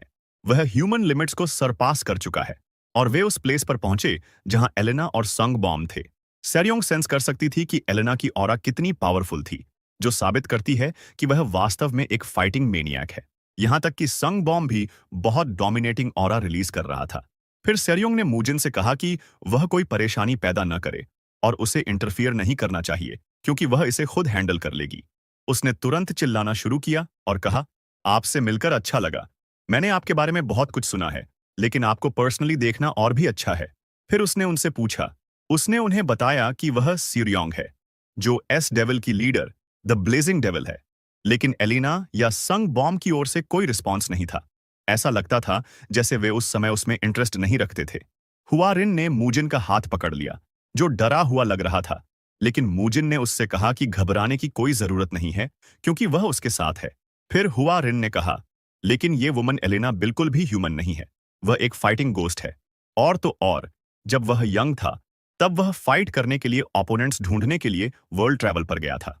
उसने जिससे भी फाइट की थी वह अब जिंदा नहीं है। उसने एक स्पेस शिप को फाइटिंग अरीना की तरह बनाया है, सिर्फ ट्रैवल और फाइट करने के लिए। मूजिन ऐसे असाधारण बच्चे से इम्प्रेस्ड था, क्योंकि एक युवा जो अपने हार्ट और सोल को मार्शल ट्रेनिंग के लिए डेडिकेट करता है, वास्तव में एक रेयर टैलेंट है। उसी समय सिरियोंग उन्हें बता रही थी कि जो भी मामला हो, उन्हें साथ ही सेंट्रल प्लेन के लोगों के रूप में पीसफुली बात करनी चाहिए। लेकिन एलेना ने उसे बताया कि वह केवल अपनी सोर्ड से बात करती है। फिर उसने सिरियोंग की ओर एक उड़ती हुई सोर्ड एनर्जी भेजी, जिससे एक इम्पैक्ट हुआ। एक पल के लिए कोई नहीं जानता था कि उसे मारा गया था या नहीं, क्योंकि धुएं और हवा के कारण कुछ दिख नहीं रहा था। धुआं कम होने के बाद सिरियोंग अनहार्म्ड शिप पर वापस कूद गई। उसने एलेना पर अचानक हमला करने के लिए चिल्लाया, क्योंकि उसने उससे कहा था कि उन्हें बात करनी चाहिए, तो वह अपने वेपन को कहीं से भी क्यों घुमा रही है। संग बॉम्ब सिरियोंग से इम्प्रेस्ड था। हालांकि यह एलेना की फुल पावर नहीं थी, लेकिन यह अभी भी डॉज करने के लिए एक इजी अटैक नहीं था। यही बेहतर होता कि वह डॉज न करती, क्योंकि एलेना एक मैड स्कॉर्पियन है, जो जितना ज्यादा उकसाया जाता है उतना ज्यादा पॉइजनस हो जाता है, जिससे ओपोनेंट की मौत और भी पेनफुल हो जाती है। लेकिन जिस बात ने उन्हें सबसे ज्यादा हैरान किया वह थी कि मूजिन और हुआरिन जिंदा थे, जबकि हुआरिन धूल की वजह से खांस रही थी। इसलिए मूजिन ने उसे शांत करने के लिए उसकी पीठ थपथपाई। उसने उससे कहा कि उसे ऐसी तुच्छ बातों से नहीं डरना चाहिए, क्योंकि यह सिर्फ एक चाइल्डिश प्रैंक है। हालांकि अटैक भव्य दिखता है, लेकिन यह सिर्फ एक नॉइज करने वाला फायरवर्क्स है। उसने उसे उसी समय अपनी सांस को नियंत्रित रखने के लिए कहा। संग बॉम्ब को आश्चर्य हुआ, क्योंकि स्थिति को देखते हुए मूजिन अटैक के रास्ते में रहा होगा तो वह कैसे सेफ है। उसी समय एलेना ने एक और अटैक के लिए अपनी एनर्जी को एक्टिवेट करना शुरू कर दिया। उसने सावधानी से आगे बढ़ने का फैसला किया, क्योंकि मूजिन काफी मिस्टीरियस था। फिर मूजिन आगे बढ़ा। हालांकि सेरियोंग ने उसे इन्वॉल्व न होने के लिए कहा, लेकिन उसने नहीं सुना। फिर उसने एलेना से कहा, बच्चे, तुम्हारा यहाँ क्या काम है? अगर तुम्हें हुआरिन से कुछ कहना है तो तुम्हें मुझसे बात करनी चाहिए, क्योंकि हुआरिन मेरी प्रोटेक्शन में है, इसलिए उसके साथ कोई भी बिजनेस मेरे थ्रू होगी। उसी समय संग बॉम्ब ने मूजिन का डेटा देखने के लिए स्कैन किया, लेकिन मूजिन पर कोई डेटा अवेलेबल नहीं था और न ही उसने कोई इंटरनल एनर्जी ड्राइव इक्विप की थी। यह देखकर कि मूजिन के पास कोई पहचान नहीं है, और कोई इंटरनल एनर्जी ड्राइव इक्विप नहीं है। संगबॉम ने सोचा कि क्या मूजिन बाहरी इलाके से एक नेमलेस पर्सन है। फिर मूजिन ने एलेना से कहा, अगर तुम्हारे पास कोई काम नहीं है तो तुम चली जाओ। लेकिन अचानक उस पर अटैक हुआ और इम्पैक्ट के बाद टक्कर तीव्र थी। सीरियुंग, संगबॉम और हुआ रिन भी अचानक हुए अटैक से एक पल के लिए हैरान थे। किसी को नहीं पता था कि क्या हुआ। वे केवल दो तरह की एनर्जी को एक साथ टकराते हुए देख सकते थे। लेकिन उनके सरप्राइज के लिए मूजिन ने उसके स्पीयर के अटैक को सिर्फ एक हाथ से रोक दिया, जैसे कि वह रोड के किनारे की मक्खी के अलावा कुछ नहीं है। उसने एलेना से पूछा, क्या तुम मुझसे लड़ने आई हो? उसी समय संगबॉम यह देखकर शॉक में था कि उसने फाइटिंग गोस्ट एलेना के अटैक को सिर्फ एक पाम से रोक दिया। इससे भी अधिक शॉकिंग बात यह थी कि उसने यह बिना इंटरनल एनर्जी के किया। तब मूजिन ने एलेना से कहा, तुम्हारे अंदर कुछ अजीब बात है क्योंकि तुम रेडिएंट स्वॉर्ड टेक्निक का यूज कर रही हो। वह डियनचंग सेक्ट की टेक्निक है, लेकिन शाओलिन की ग्रेट ब्राह्मा डिवाइन आर्ट को इंटरनल एनर्जी के लिए यूज करना सरप्राइजिंग है। इसके अलावा मुझे सबसे ज्यादा आश्चर्य इस बात का हुआ कि तुम इतनी छोटी हो, लेकिन तुम्हारे पास पहले से ही 3 सर्कल्स से ज्यादा इंटरनल एनर्जी है। क्या तुम्हारा कोई फोर्टनाइट एनकाउंटर एक्सपीरियंस हुआ है या कुछ और? एलेना ने फिर अपनी इंटरनल एनर्जी ड्राइव को 90% पर ऑपरेट करने के लिए बढ़ा दिया। मूजिन इस फैक्ट पर काफी सरप्राइज्ड था कि वह अपनी इंटरनल एनर्जी को वोंग्स रेड डिवाइन आर्ट में सिर्फ अपनी 3 एनर्जी सर्कल्स के साथ स्विच करने में सक्षम थी। लेकिन सरप्राइजिंगली वह यही नहीं रुकी। उसने अपनी इंटरनल एनर्जी ड्राइव को 95% पर ऑपरेट करने के लिए बढ़ा दिया। यहां तक कि संगबॉम भी इम्प्रेस था कि वह कितनी इनक्रेडिबल थी। इसलिए उसने सोचा कि क्या वह हमेशा से इतनी स्ट्रांग रही है। मूजिन को सेंस हुआ कि वह ऑल आउट अटैक करने जा रही है, इसलिए उसने थोड़ा सीरियस होने का फैसला किया। उसी समय एलिना, जो अपनी एनर्जी बढ़ाने में बिजी थी, तभी उसे अपनी अंगूठी से एक वार्निंग साउंड मिली। फिर एलिना के पास्ट का सीन दिखाया जाता है, जब वह दुनिया में कदम रखने वाली थी। उसकी मॉम ने उससे कहा कि अगर उसने अपना मन बना लिया है तो वह उसे नहीं रोकेगी। हालांकि उसकी ट्रेनिंग को आगे बढ़ाने वाली कोई भी लड़ाई की परमिशन है, लेकिन डेथ की परमिशन नहीं है। उसने एलेना से कहा कि वह पहले से ही दुनिया का सामना करने के लिए स्ट्रांग है, क्योंकि पूरी दुनिया में 10 से भी कम मार्शल आर्टिस्ट्स हैं जो उसे नुकसान पहुंचा सकते हैं, और यहां तक कि वे भी उसे मौत के कगार पर नहीं धकेल सकते। लेकिन उसने एलेना को एक रूल याद रखने के लिए कहा। उसने उसके हाथ में एक अंगूठी रखी और फिर उससे कहा कि अगर अंगूठी बजती है तो उसे भाग जाना चाहिए, चाहे कुछ भी हो, क्योंकि बजने वाली आवाज का मतलब है कि ओपोनेंट उसकी पहुंच से बाहर है। अगर वह इस वार्निंग को इग्नोर करती है तो वह डेफिनेटली उस समय मर जाती। जब उसने मूजिन की आंखों में देखा तो उसके कानों में आवाजें उसे बिना किसी हिचकिचाहट के भाग जाने के लिए कह रही थीं। उन्होंने उसे अपनी जगह जानने और बस छिपने व जीने के लिए कहा, क्योंकि वह कुछ नहीं कर सकती थी। उसे याद आया कि उसकी मॉम ने उसे अपने भाई बहनों से मिलवाया था। उसने उसे बताया कि हालांकि उनके अलग अलग पिता हैं, लेकिन वे सभी उसके गर्भ से पैदा हुए थे, और क्योंकि उनका खून एक ही है, उसने उनसे कहा कि उन्हें एक दूसरे के करीब रहना चाहिए। लेकिन उस समय जब ये विचार उसके दिमाग में आ रहे थे, उसने अपनी इंटरनल एनर्जी ड्राइव को 120% तक बढ़ा दिया। मूजिन काफी हैरान था। सिर्फ वह ही नहीं, साइड पर मौजूद हर कोई उसकी अचानक बड़ी पावर से हैरान था।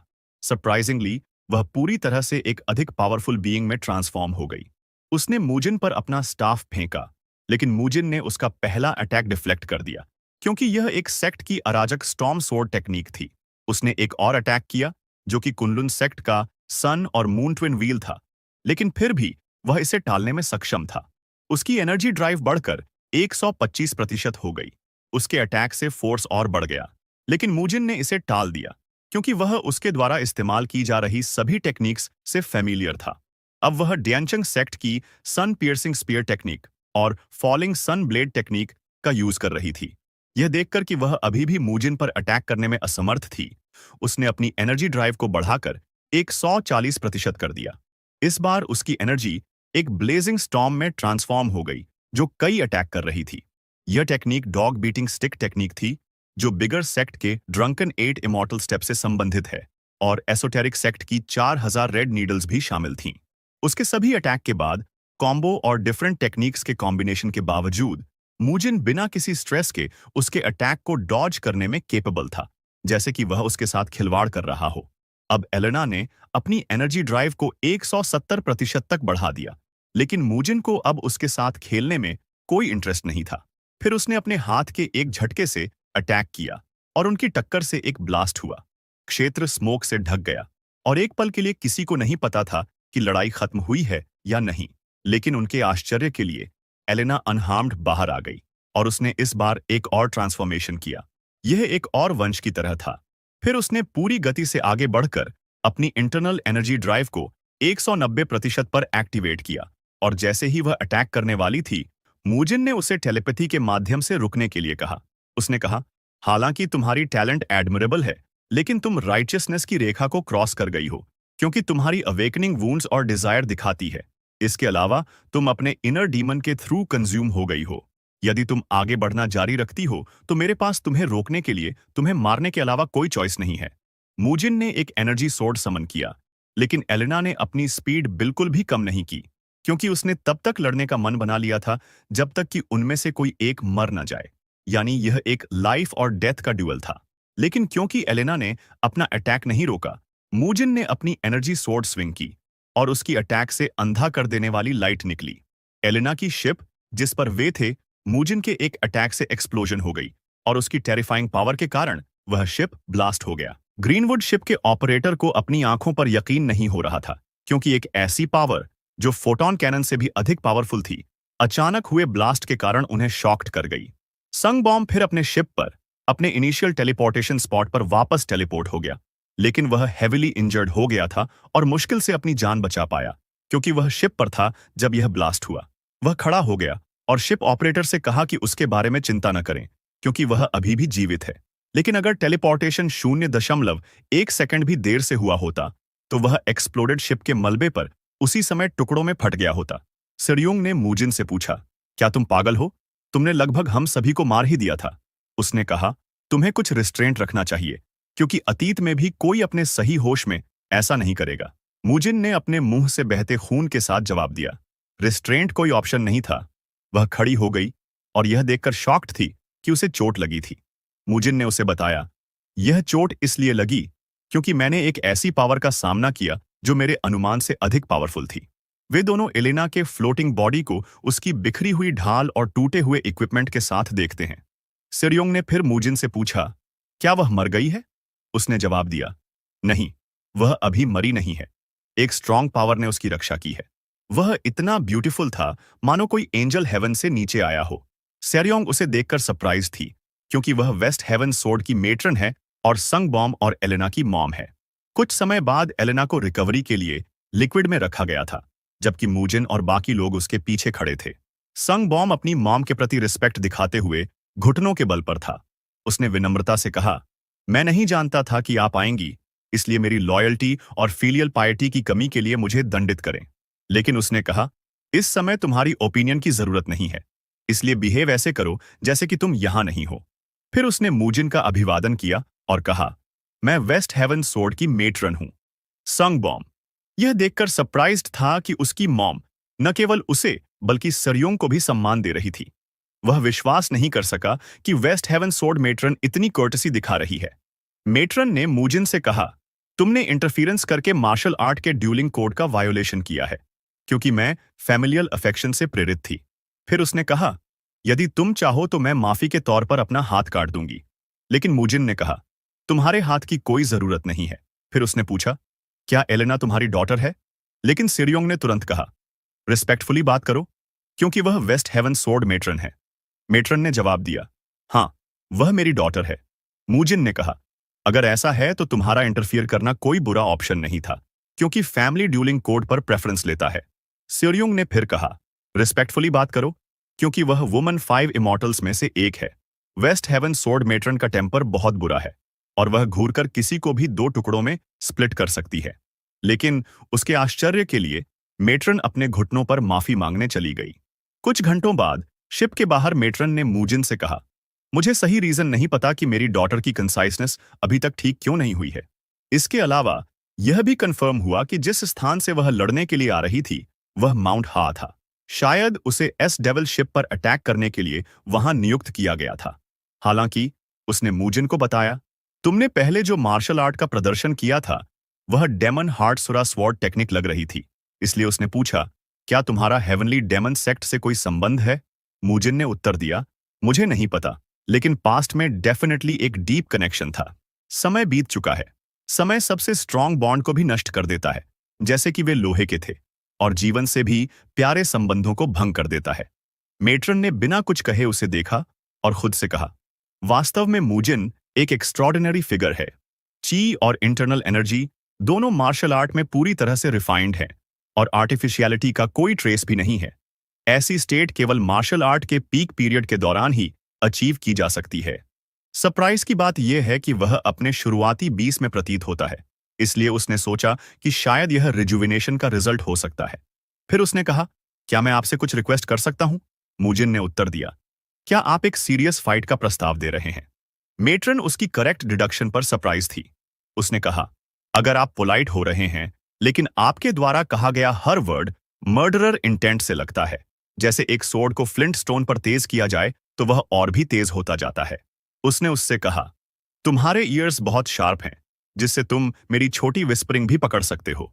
मूजिन ने तब उससे कहा, मैंने कभी भी किसी चैलेंज को रिफ्यूज नहीं किया है, लेकिन तुम्हें पता होना चाहिए कि अगर हम लड़ते हैं तो उनमें से एक की डेथ कंफर्म है, और जो जीत जाएगा वह हेविली इंजर्ड हो जाएगा। कुछ बहुत स्ट्रांग के पास झुकने की जगह नहीं होती है, अन्यथा वह टूट जाएगा। मेट्रन ने तुरंत अपनी एनर्जी उनके लड़ने के लिए अनलीश की, क्योंकि वह उसके इरादों के बारे में जान गई थी। मूजिन ने तब उससे पूछा, क्या हमारे पास लड़ने का कोई कंपल्सरी रीजन है? उसका क्वेश्चन उसके लिए सरप्राइजिंग था। मूजिन ने तब कहा, अगर भविष्य में हमारे पास कोई कारण हो तो हमें लड़ना चाहिए, क्योंकि मैं अभी भी दुनिया को और देखना चाहता हूं। मेट्रन कुछ भी कहने में अनेबल थी। फिर उसने अपनी एनर्जी वापस ले ली और एस डेविल शिप ने प्रेमिसेस छोड़ दिया। कुछ घंटों बाद संग बॉम ने मेट्रन को बताया कि उसे हेवनली डीमन सेक्ट से एस डेविल शिप को डिस्ट्रॉय करने का रिक्वेस्ट मिला है, और यह एक साइलेंस करने वाली किल थी। मेट्रन समझ नहीं पा रही थी कि हेवनली डीमन सेक्ट के कमांडर मूजिन को क्यों मारना चाहते थे, इस फैक्ट के बावजूद कि उसके पास क्लियरली हेवनली डीमन सेक्ट की सुप्रीम मार्शल आर्ट्स थी। इसके अतिरिक्त वे ग्रीनवुड को क्यों काम पर रखेंगे, यह भी समझ में नहीं आता था। तब संग बॉम ने उसे बताया कि हाल ही में जानकारी मिली है कि heavenly demon red wolf platoon को किसी अज्ञात एंटिटी द्वारा अनाहिलेट कर दिया गया था। शायद वे रिलेटेड हो सकते हैं, लेकिन मेट्रन ने उन्हें बताया, ज्यादा सोचने की कोई जरूरत नहीं है, क्योंकि जो भी स्थिति हो, हमारी इमेजिनेशन इसे कम करने में सक्षम नहीं होगी।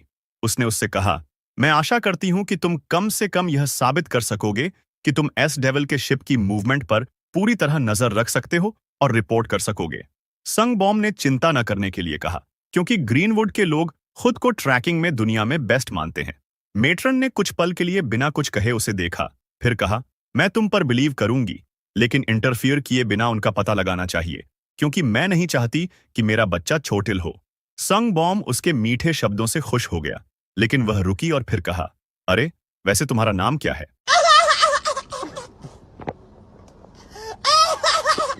तभी एस डेविल शिप का सीन दिखाया गया, जहां सिरियोंग ने गुस्से में हुआ रिन से पूछा, तुमने खुद को किस मुसीबत में डाल लिया है?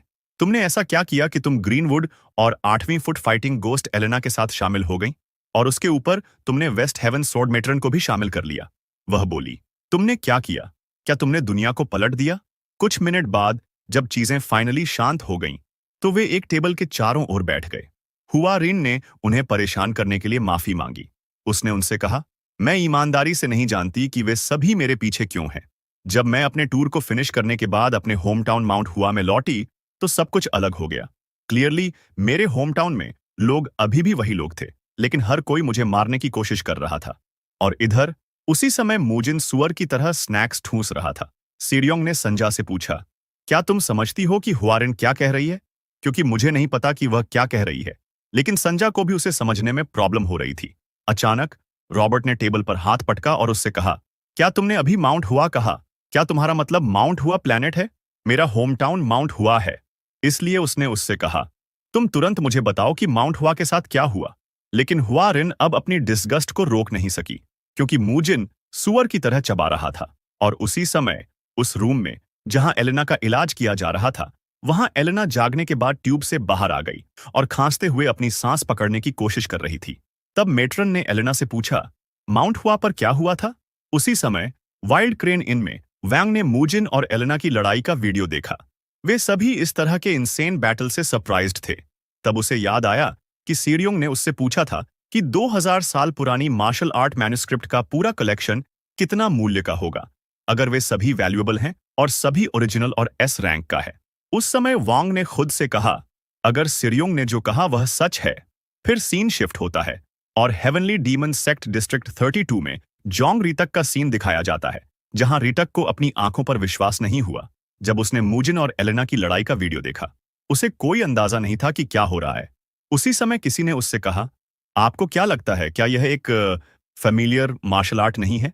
रीटक ने उससे कहा, मैं मानता हूं कि यह मार्शल आर्ट का ऐसा लेवल है जो पहले कभी नहीं देखा या सुना गया है। लेकिन उसे समझ में नहीं आया कि उसने ऐसा क्यों कहा कि मूजिन द्वारा इस्तेमाल की गई मार्शल आर्ट फेमिलियर है। मेट्रन ने बिना कुछ कहे उसकी ओर देखा और अपने आप से कहा, ऐसा लगता है कि वह वास्तव में मूजिन के बारे में कुछ नहीं जानता है। उसने फिर कहा, तो फिर आपने उस पर्सन का पीछा क्यों किया, खासकर ग्रीनवुड की इन्वॉल्वमेंट के साथ? रीटक ने उत्तर दिया, यह सेक्ट का इंटरनल मैटर है। भले ही आप स्वॉर्ड मेट्रन हैं जो वेस्ट हेवन कॉस्मिक कोड पर रूल करती हैं, यह ऐसा कुछ नहीं है जिससे आपको खुद को कंसर्न करना चाहिए। लेकिन अचानक पलक झपकते ही रीटक की गर्दन कट गई।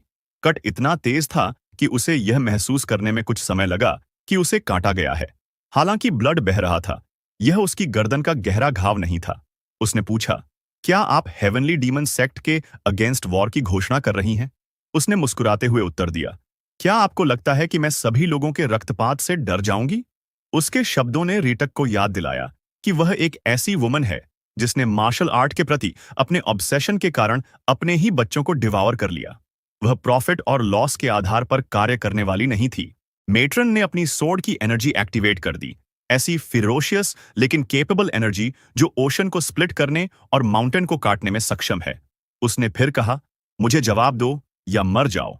रीटक ने जवाब दिया, क्या चॉइस ऑब्वियस नहीं है? भले ही डिस्ट्रिक्ट 12 के सभी 176 मार्शल आर्टिस्ट्स एक साथ हमला करें, फिर भी वे वेस्ट हेवन सोर्ड से आगे नहीं बढ़ सकते। मेट्रन ने फिर फाइट शुरू करने के लिए अपनी एनर्जी एक्टिवेट की। उसने कहा, तुम्हें जल्दी करना चाहिए और मार्शल आर्टिस्ट के सभी 1077 को काट डालना चाहिए, अगर तुम ऐसा करने की योजना बना रही हो। मेट्रन ने अपने आप से कहा, हेवनली डीमन सेक्ट के बारे में कहानी हर गुजरते दिन कठिन होती जा रही है। उसने फिर कहा, वह पर्सन जो टेक्निक यूज कर रहा है वह डीमन हार्ट सूरा सोर्ड टेक्निक है, लेकिन रीटक को पता नहीं था कि उसका क्या मतलब है। मेट्रन ने कहा, हार्ट सोर्ड जिसने मेरी बेटी को काटा वह डीमन हार्ट सूरा सोर्ड टेक्निक थी जो हेवनली डीमन सेक्ट की मार्शल हायरार्की में सेकंड प्लेस पर है। लेकिन रीतक ने ऊंची आवाज में कहा, यह डीमन हार्ट सूरा सोर्ड टेक्निक होना इम्पॉसिबल है, क्योंकि डीमन हार्ट सूरा सोर्ड टेक्निक हजारों साल से एक खोई हुई मार्शल आर्ट रही है। यह केवल लेजेंड्स में मौजूद है और हमारे सेक्ट में किसी ने भी इसका प्रैक्टिस नहीं किया है। मेट्रन ने कहा, अगर तुम्हारे नॉलेज की कमी है तो यह तुम्हारी प्रॉब्लम है, लेकिन मैंने तुम्हें वही बताया जो मैं जानती थी। फिर उसने फिर से पूछा, तुमने मूजिन को मारने का आदेश क्यों दिया था? रीटक एक पल के लिए शॉक्ड रह गया। फिर उसने बताया, मैं मूजिन का पीछा नहीं कर रहा था, बल्कि मैं हुआ रिन का पीछा कर रहा था। कुछ घंटों बाद तलावाइत्रा ऑर्बिटिंग स्टार सिस्टम में एस डेविल शिप माउंट हुआ प्लैनेट पर पहुंचा। उन्होंने अपने सर्वेलेंस कैमरा से माउंट हुआ को स्कैन किया, लेकिन यह सरप्राइजिंग था कि यह पूरी तरह से खाली दिखता था। सरियोंग ने पूछा, यह खाली क्यों है? क्या यह हॉलिडेज के कारण है? लेकिन रॉबर्ट ने कहा, ऐसा नहीं हो सकता, क्योंकि सभी दुकानों के दरवाजे खुले हैं। संजा ने कहा, यहां सिटी में 10,000 से अधिक रेजिडेंट्स हैं, लेकिन जीवन का कोई साइन नहीं है। रॉबर्ट क्यूरियोसिटी से सेरियोंग को हिला रहा था। उसने कहा, हमें जल्दी से नीचे जाना चाहिए, क्योंकि मुझे यकीन है कि कुछ डेंजरस हुआ होगा। सभी या तो मर गए होंगे या भाग गए होंगे। फिर उसने पूछा, तुम अचानक इतना उत्तेजित क्यों हो गए? रॉबर्ट ने उत्तर दिया, क्योंकि यह मेरा होम टाउन है। उसी समय हुआ रिन माउंट हुआ को देखते हुए रो रही थी। मूजिन ने कहा, अगर तुम कुछ जानती हो तो बताओ। लेकिन जैसे ही वह बोलने वाली थी, संजा ने कहा, मैंने एक लाइफ साइन का पता लगाया है। लोकेशन को देखते हुए यह जाहा पवेलियन में माउंट हुआ के मेन हेडक्वार्टर के अंदर है। सरियोंग को आश्चर्य हुआ जब उसने जाहा पवेलियन सुना, क्योंकि यह वह प्लेस है जहां माउंट हुआ सेक्ट का लीडर रहता है। संजा ने कहा, हालांकि यह सिर्फ एक पर्सन है, लेकिन उस पर्सन के पास बहुत स्ट्रांग लाइफ साइन है। ऐसा लगता था कि वह कुछ जानती थी, लेकिन वह कह नहीं रही थी, और इसलिए वे सभी जहां पवेलियन गए। पवेलियन फॉग से ढका हुआ था और केवल कुछ भाग ही दिखाई दे रहा था। उसी समय सरियोंग ने रॉबर्ट से पूछा, तुमने इस तरह से कपड़े क्यों पहने हैं? उसने कहा, मैं उससे लड़ने आया हूं जिसने मेरे होम टाउन के साथ ऐसा किया है। फिर सेरियोंग ने पूछा, क्या तुम्हारा सूट अभी भी फंक्शनिंग है? क्योंकि हमने जैसे ही छुट्टी ली इसे वेयरहाउस में छिपा दिया था। मुझे लगा था कि हमने इसे पहले ही बेच दिया है। रॉबर्ट ने कहा, हम हमेशा स्पेशल फोर्स सोल्जर रहेंगे, भले ही हम थक गए हों। फिर सेरियोंग ने संजा से पूछा, क्या तुम अभी भी साइन का पता लगा रही हो? संजा ने उत्तर दिया, हाँ, हालांकि लाइफ साइन स्ट्रांग हो रहा है, यह ह्यूमन भी नहीं हो सकता। सेरियोंग ने कहा, हमें पहले रिकनेसेंस ड्रोन डिप्लॉय करना चाहिए क्योंकि हमें यह पहचानने की जरूरत है कि यह क्या है। लेकिन यह सुनने पर कि अंदर की चीज ह्यूमन नहीं है, रॉबर्ट मॉन्स्टर को मारने के लिए पूरी गति से भाग गया। सेरियोंग ने उसे नहीं रोका, बल्कि उन्होंने अलर्ट रहने और उसका पीछा करने का फैसला किया। वे थोड़ी देर चले, लेकिन अचानक टनल के भीतर एक एनर्जी का बड़ा ब्लास्ट उन पर फायर किया गया।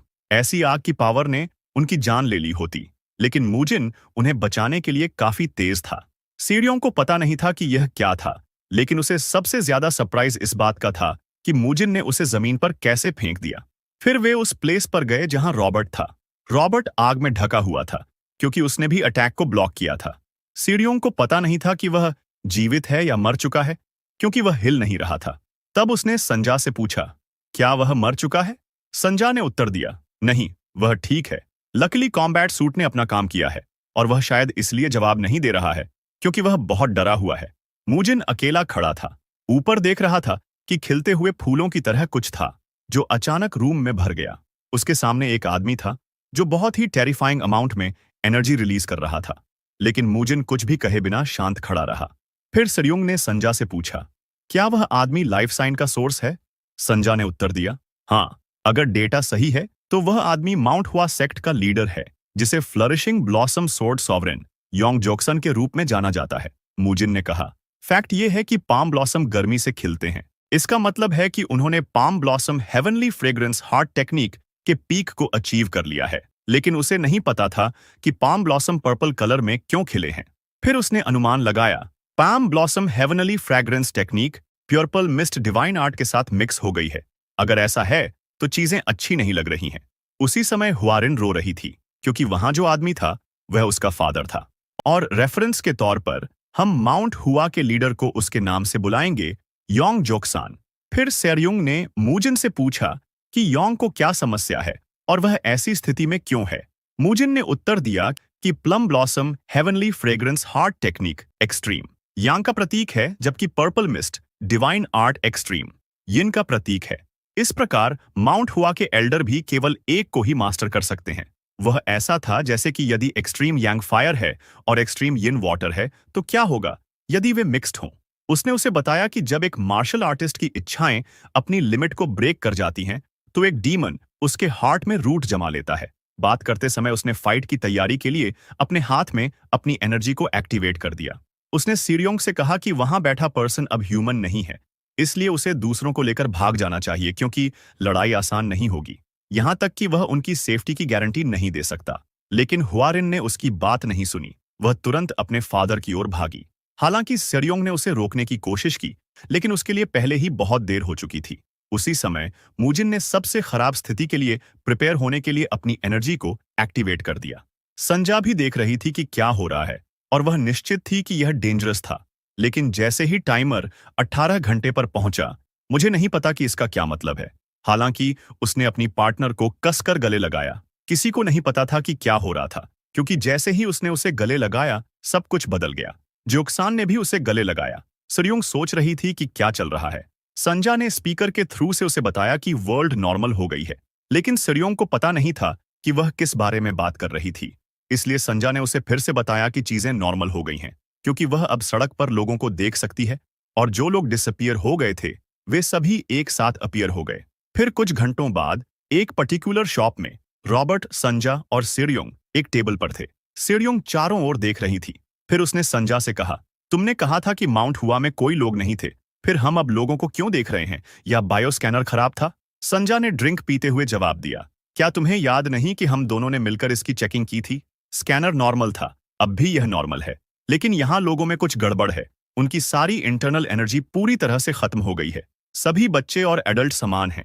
रॉबर्ट ने उनसे कहा कि वे उनके बारे में ज्यादा चिंता न करें, क्योंकि वे सभी जीवित हैं, इसलिए चिंता की कोई बात नहीं है। फिर उसने कुछ खाने का ऑर्डर देने का डिसाइड किया क्योंकि उसे भूख लग रही थी। इसलिए उसने ऑर्डर देने के लिए वेटर को बुलाया। वेटर अपने हाथ में टी का ट्रे लेकर आया तो उसने एक्साइटेडली उससे कहा कि वह डबल नूडल्स और एक लार्ज स्पेशल डोंग पो पोर्क लेगा। लेकिन उसके आश्चर्य के लिए वेटर उसके पास से गुजरा और वह किसी और को सर्व करने चली गई। ये देखकर रॉबर्ट ने कहा, उसके साथ क्या गलत है? क्या यह पागल है? मैं उससे बात कर रहा था, फिर भी उसने मुझे इग्नोर कर दिया। या वह मेरी बात सुनने में इतनी बिजी थी? उसने फिर से ऑर्डर करने का डिसाइड किया क्योंकि वह उसकी तरफ वापस आ रही थी, लेकिन उसने उसे एक बार फिर से इग्नोर कर दिया। वह अपनी आंखों पर विश्वास नहीं कर सका। संजा ने उससे कहा, ऐसा नहीं है कि उन्होंने नहीं सुना, ऐसा है कि वे हमें देख नहीं सकते, क्योंकि रेस्टोरेंट में कोई भी कभी भी हमें देखने के लिए नहीं रुका, भले ही हम उनके ठीक सामने हों। वे ऐसे गुजरते हैं जैसे कि हम सीनरी का पार्ट ही नहीं हैं। वे हमारे बारे में बिल्कुल भी नहीं जानते, जैसे कि हम पहले से ही एग्जिस्टेंस में नहीं थे। सीरियोंग ने उनसे कहा कि वह माउंट हुआ में जो कुछ हो रहा है उसमें इन्वॉल्व नहीं होना चाहती, क्योंकि उसे इस बारे में बुरा लग रहा था। जोक्सान के घर पर जोक्सान एक कप में चाय डाल रहा था। वह सब डल और स्लो लग रहा था, लेकिन उसने न तो मूजिन को और न ही हुआ रिन को इनवाइट किया। हुआ रिन ने मूजिन को बताया कि उसके फादर ऐसे पर्सन नहीं हैं जो अपने सामने गेस्ट को इनवाइट किए बिना अकेले चाय पिएंगे। साथ ही वह उन्हें नहीं देख सकता क्योंकि वह उसके टूर से लौटने के बाद से ऐसा ही है। लेकिन अजीब बात यह है कि वह अपना सारा काम नॉर्मली करता है। वह चाय पीता है, इंस्पेक्शन के लिए जाता है, खाना खाता है और गार्डन की देखभाल करता है, और हमेशा हर दिन एक ही समय पर, एक वाइंड अप डॉल की तरह। फिर मूजिन ने जोक्सान के सामने अपने हाथ हिलाना शुरू कर दिया, लेकिन हुआ रिन ने उससे कहा कि इसका कोई फायदा नहीं है क्योंकि वह उन्हें नहीं देख सकता है। उसने मूजिन से कहा कि उसे केयरफुल रहना चाहिए और उसे जोक्सान को उसकी रिपीटेड रूटीन का पालन करने से नहीं रोकना चाहिए। लेकिन इससे पहले कि वह अपनी बात पूरी कर पाती, मूजिन ने जोक्सान के हाथ से कप ले लिया। उसने तुरंत मूजिन को रास्ते से हटने के लिए चिल्लाया, लेकिन अटैक यहीं नहीं रुका। जोक्सान ने कई सोर्ड से अटैक किए, लेकिन मूजिन कोई नॉर्मल इंसान नहीं था, और जोक्सान का अटैक जितना फास्ट था, मूजिन उतना ही फास्ट हो गया। जैसे ही जोक्सान दूसरा हमला करने वाला था, मूजिन ने उसे रुकने के लिए कहा, क्योंकि यह डेंजरस है। इसलिए उसने अपने पाम से अटैक को रोक दिया और उनके अटैक का इम्पैक्ट काफी इंटेंस था, यहां तक कि हुआरिन भी डिस्टेंस के बावजूद उनके अटैक से फोर्स महसूस कर सकती थी। अचानक जियोक्सन की ओर से एक रिएक्शन आई और मूजिन ऐसा था जैसे यह फिर से वही रिएक्शन थी जो एक्सट्रीम यांग और एक्सट्रीम यिन दोनों को एक साथ प्रदर्शित कर रही थी। हुआरिन चिल्लाई, उसे अपना चाय का कप उसे वापस कर देना चाहिए, यदि नहीं तो वह और भी अधिक डिस्ट्रैक्शन मचाएगा। जबकि हुआरिन उसे शोर मचाने में बिजी थी, मूजिन घुटनों के बल बैठ गया। फिर उसने कहा, जब एक असंभव सीमा को पार कर लिया जाता है तो मानव शरीर इसका सामना नहीं कर सकता। नियम यह होना चाहिए कि या तो वे इनर डीमन में गिर जाएं या उनका बॉडी गुब्बारे की तरह फट जाए और वे टुकड़ों में बिखर जाएं। यह स्पष्ट रूप से एक इम्पॉसिबल रेल्म होना चाहिए, और अब उसके सामने जोक्सान ह्यूमन है, फिर भी ह्यूमन नहीं है। मूजिन सोच रहा था कि जो हो रहा है उसके पीछे की कहानी क्या है। हुआरिन ने चिंतित होकर उससे कहा, जल्दी करो और कप वापस करो क्योंकि यह और अधिक खतरनाक होने वाला है। और जैसे ही पाल्म ब्लॉसम का अटैक मूजिन पर फटने वाला था, मूजिन ने कप उठाया और उसने इसे बहुत अधिक फोर्स के साथ फेंका। कप पाल्म ब्लॉसम के फ्लावर से होकर गुजरा। ऐसा लग रहा था कि यह फटने वाला था, जिससे पाल्म ब्लॉसम की गति टूट गई और यह सीधे जोक्सान के हाथ में चला गया। और इस तरह सब कुछ रुक गया और चीजें पहले जैसी नॉर्मल हो गईं। फिर जोक्सान ने अपना नॉर्मल पैटर्न जारी रखा। चीजें नॉर्मल हो गईं। हुआरिन मूजिन को बता रही थी कि अपने इंटरस्टेलर टूर को समाप्त करने के बाद वह आधे महीने पहले घर वापस आई थी और सब कुछ इस तरह बदल गया था। उसने देखा कि सिटी के लोग वाइंड अप डॉल में बदल गए हैं, जो एक ही समय में एक ही तरह से एक ही बात दोहरा रहे हैं, और अगर उस रिपीटिंग को इंटरप्ट किया जाता है तो वे रुक जाते हैं। अब रॉबर्ट ने उनमें से एक को इंटररूप किया है क्योंकि वह उससे पूछना चाहता था कि शहर में क्या चल रहा है, लेकिन उसके सरप्राइज के लिए उस पर्सन ने हिलना बंद कर दिया। सिर्फ वह ही नहीं, शहर में सब कुछ रुक गया और फिर वे सभी गायब हो गए। रॉबर्ट को लगा कि क्या हुआ। फिर उसने संजा से पूछा, क्या यह टेलीपोर्टेशन था? लेकिन संजा को भी नहीं पता था। उसने उनसे कहा कि पूरे प्लैनेट से लाइफ के सभी साइंस डिसअपीयर हो गए हैं। यह वास्तव में एक अच्छी बात नहीं थी। यह बिल्कुल भी अच्छी बात नहीं थी, बल्कि यह सबसे वर्स्ट सिचुएशन थी जिसकी वे कभी उम्मीद कर सकते थे, क्योंकि जब हर कोई इस तरह गायब हो जाता है तो वे चीजें वैसे ही दिखाई देती हैं जैसे हुआरिन ने कहा है कि चीजें अचानक अपीयर हुईं। वे इस तरह थे कि क्या बकवास है। रॉबर्ट ने उनसे कहा कि उन्हें भी यकीन नहीं है कि अभी क्या हो रहा है, लेकिन उन्हें लगता है कि वे बहुत डेंजरस सिचुएशन में हैं। सिरयोंग उन चीजों को देखकर सरप्राइज थी, क्योंकि वे एंड्रॉयड थे, लेकिन उन्हें पता नहीं था कि वे सभी आधे अधूरे क्यों दिख रहे थे। संजा ने उन्हें बताया कि वे एंड्रॉयड नहीं हैं, लेकिन वे डेवलपमेंट एंड्रॉयड हैं। वे प्लैनेट के डेवलपमेंट जैसे सिंपल लेबर के लिए बनाए गए मॉडल हैं, क्योंकि वे स्टार्टिंग मॉडल हैं और वे लो कैपेसिटी वाले एआई से लैस हैं, इसलिए उनकी कॉग्निटिव एबिलिटीज सीमित हैं। सिरयोंग, ओह, तो ऐसी बात है, वे सिर्फ कंस्ट्रक्शन रोबोट हैं। वह कुछ भी नहीं करने के लिए घबरा गई। फिर उनसे कहा कि वे चिंता न करें, क्योंकि रोबोटिक्स के 3 लॉज के अनुसार एंड्रॉयड कभी भी ह्यूमंस को नुकसान नहीं पहुंचा सकते हैं। लेकिन रॉबर्ट को सबसे ज्यादा आश्चर्य इस बात से हुआ कि एंड्रॉयड के पास सोर्ड्स हैं। सिरयोंग ने उन्हें बताया कि वे शायद टूल्स के स्थान पर उनका उपयोग कर रहे हैं। फिर सिरयोंग एंड्रॉयड की ओर चली गई। उसने कहा, अरे, यहाँ लोग हैं, इसलिए एक तरफ हट जाओ और दूसरा रास्ता ढूंढो। चारों ओर भीड़ लगाना और लोगों को डराना बंद करो। लेकिन इससे पहले कि वह अपनी बात पूरी कर पाती, एंड्रॉयड में से एक उसकी ओर दौड़ा और उस पर अपनी सोर्ड से अटैक किया, लेकिन उसने रास्ता रोक दिया। ये अटैक था और वह किसी भी तरह से हार्म नहीं पहुंचा रही थी। वह एक ह्यूमन पर अटैक करने के लिए एंड्रॉयड पर भड़क उठी, लेकिन उसे सरप्राइज हुआ कि सभी एंड्रॉयड ने उस पर मल्टीपल अटैक्स के साथ बॉम्बार्डिंग की। इम्पैक्ट से ब्लास्ट इंटेंस था और इसे सभी तरह से देखा जा सकता था। जियोक्सान के रेजिडेंस पर हुआ ने मूजिन को बताया कि एंड्रॉयड वह हैं जो सभी लोगों के गायब होने के बाद दिखाई देते हैं और फिर वे हर जीवित चीज पर अटैक करते हैं जो वे देखते हैं, और अब वे सिरयोंग और उसके ग्रुप का लगातार हंट कर रहे हैं। हुआरिन ने मूजिन को बताया कि जब वह अपना टूर फिनिश करके वापस आई तो उस पर भी अटैक हुआ, लेकिन यदि उसके फादर न होते तो वह शायद बच नहीं पाती। किसी अननोन रीजन से वे कभी उस प्लेस पर नहीं आए जहां उसके पिता थे, और यदि बाकी सभी लोग डिसअपियर हो जाएं तो भी उसके फादर जीवित रहते हैं, लेकिन उस डॉर्मेंट स्टेट में। मूजिन ने उसे बताया कि उसके फादर लटके हुए हैं। वह अपनी सोल के साथ साथ अपनी पूरी इंटरनल एनर्जी को बर्न करते हुए लटके हुए हैं और इनर डीमन का फेस करने के लिए तैयार हैं, और यह इसलिए होना चाहिए क्योंकि कुछ ऐसा है जिसकी उन्हें किसी भी कीमत पर प्रोटेक्शन करनी है। मूजिन को उसका कार्य काफी एडमिरेबल लगा, इसलिए उसने उससे कहा कि वह सब कुछ हैंडल कर लेगा। फिर उसने बाहर जाने और माउंट हुआ में जो कुछ हो रहा था उसके लिए रिस्पॉन्सिबल में उसकी फेस को देखने का फैसला किया। उसी समय सेरयोंग और रॉबर्ट को घेर लिया गया था, जबकि संजा सेरयोंग के पीछे छिपी हुई थी। सेरयोंग को पता नहीं था कि क्या हो रहा था, और उसी समय रॉबर्ट के मन में एक विचार आया। वह ऐसा था, एंड्रॉयड ह्यूमन पर अटैक करने में केपेबल हैं? मुझे मत बताएं कि वे कॉम्बैट एंड्रॉयड हैं।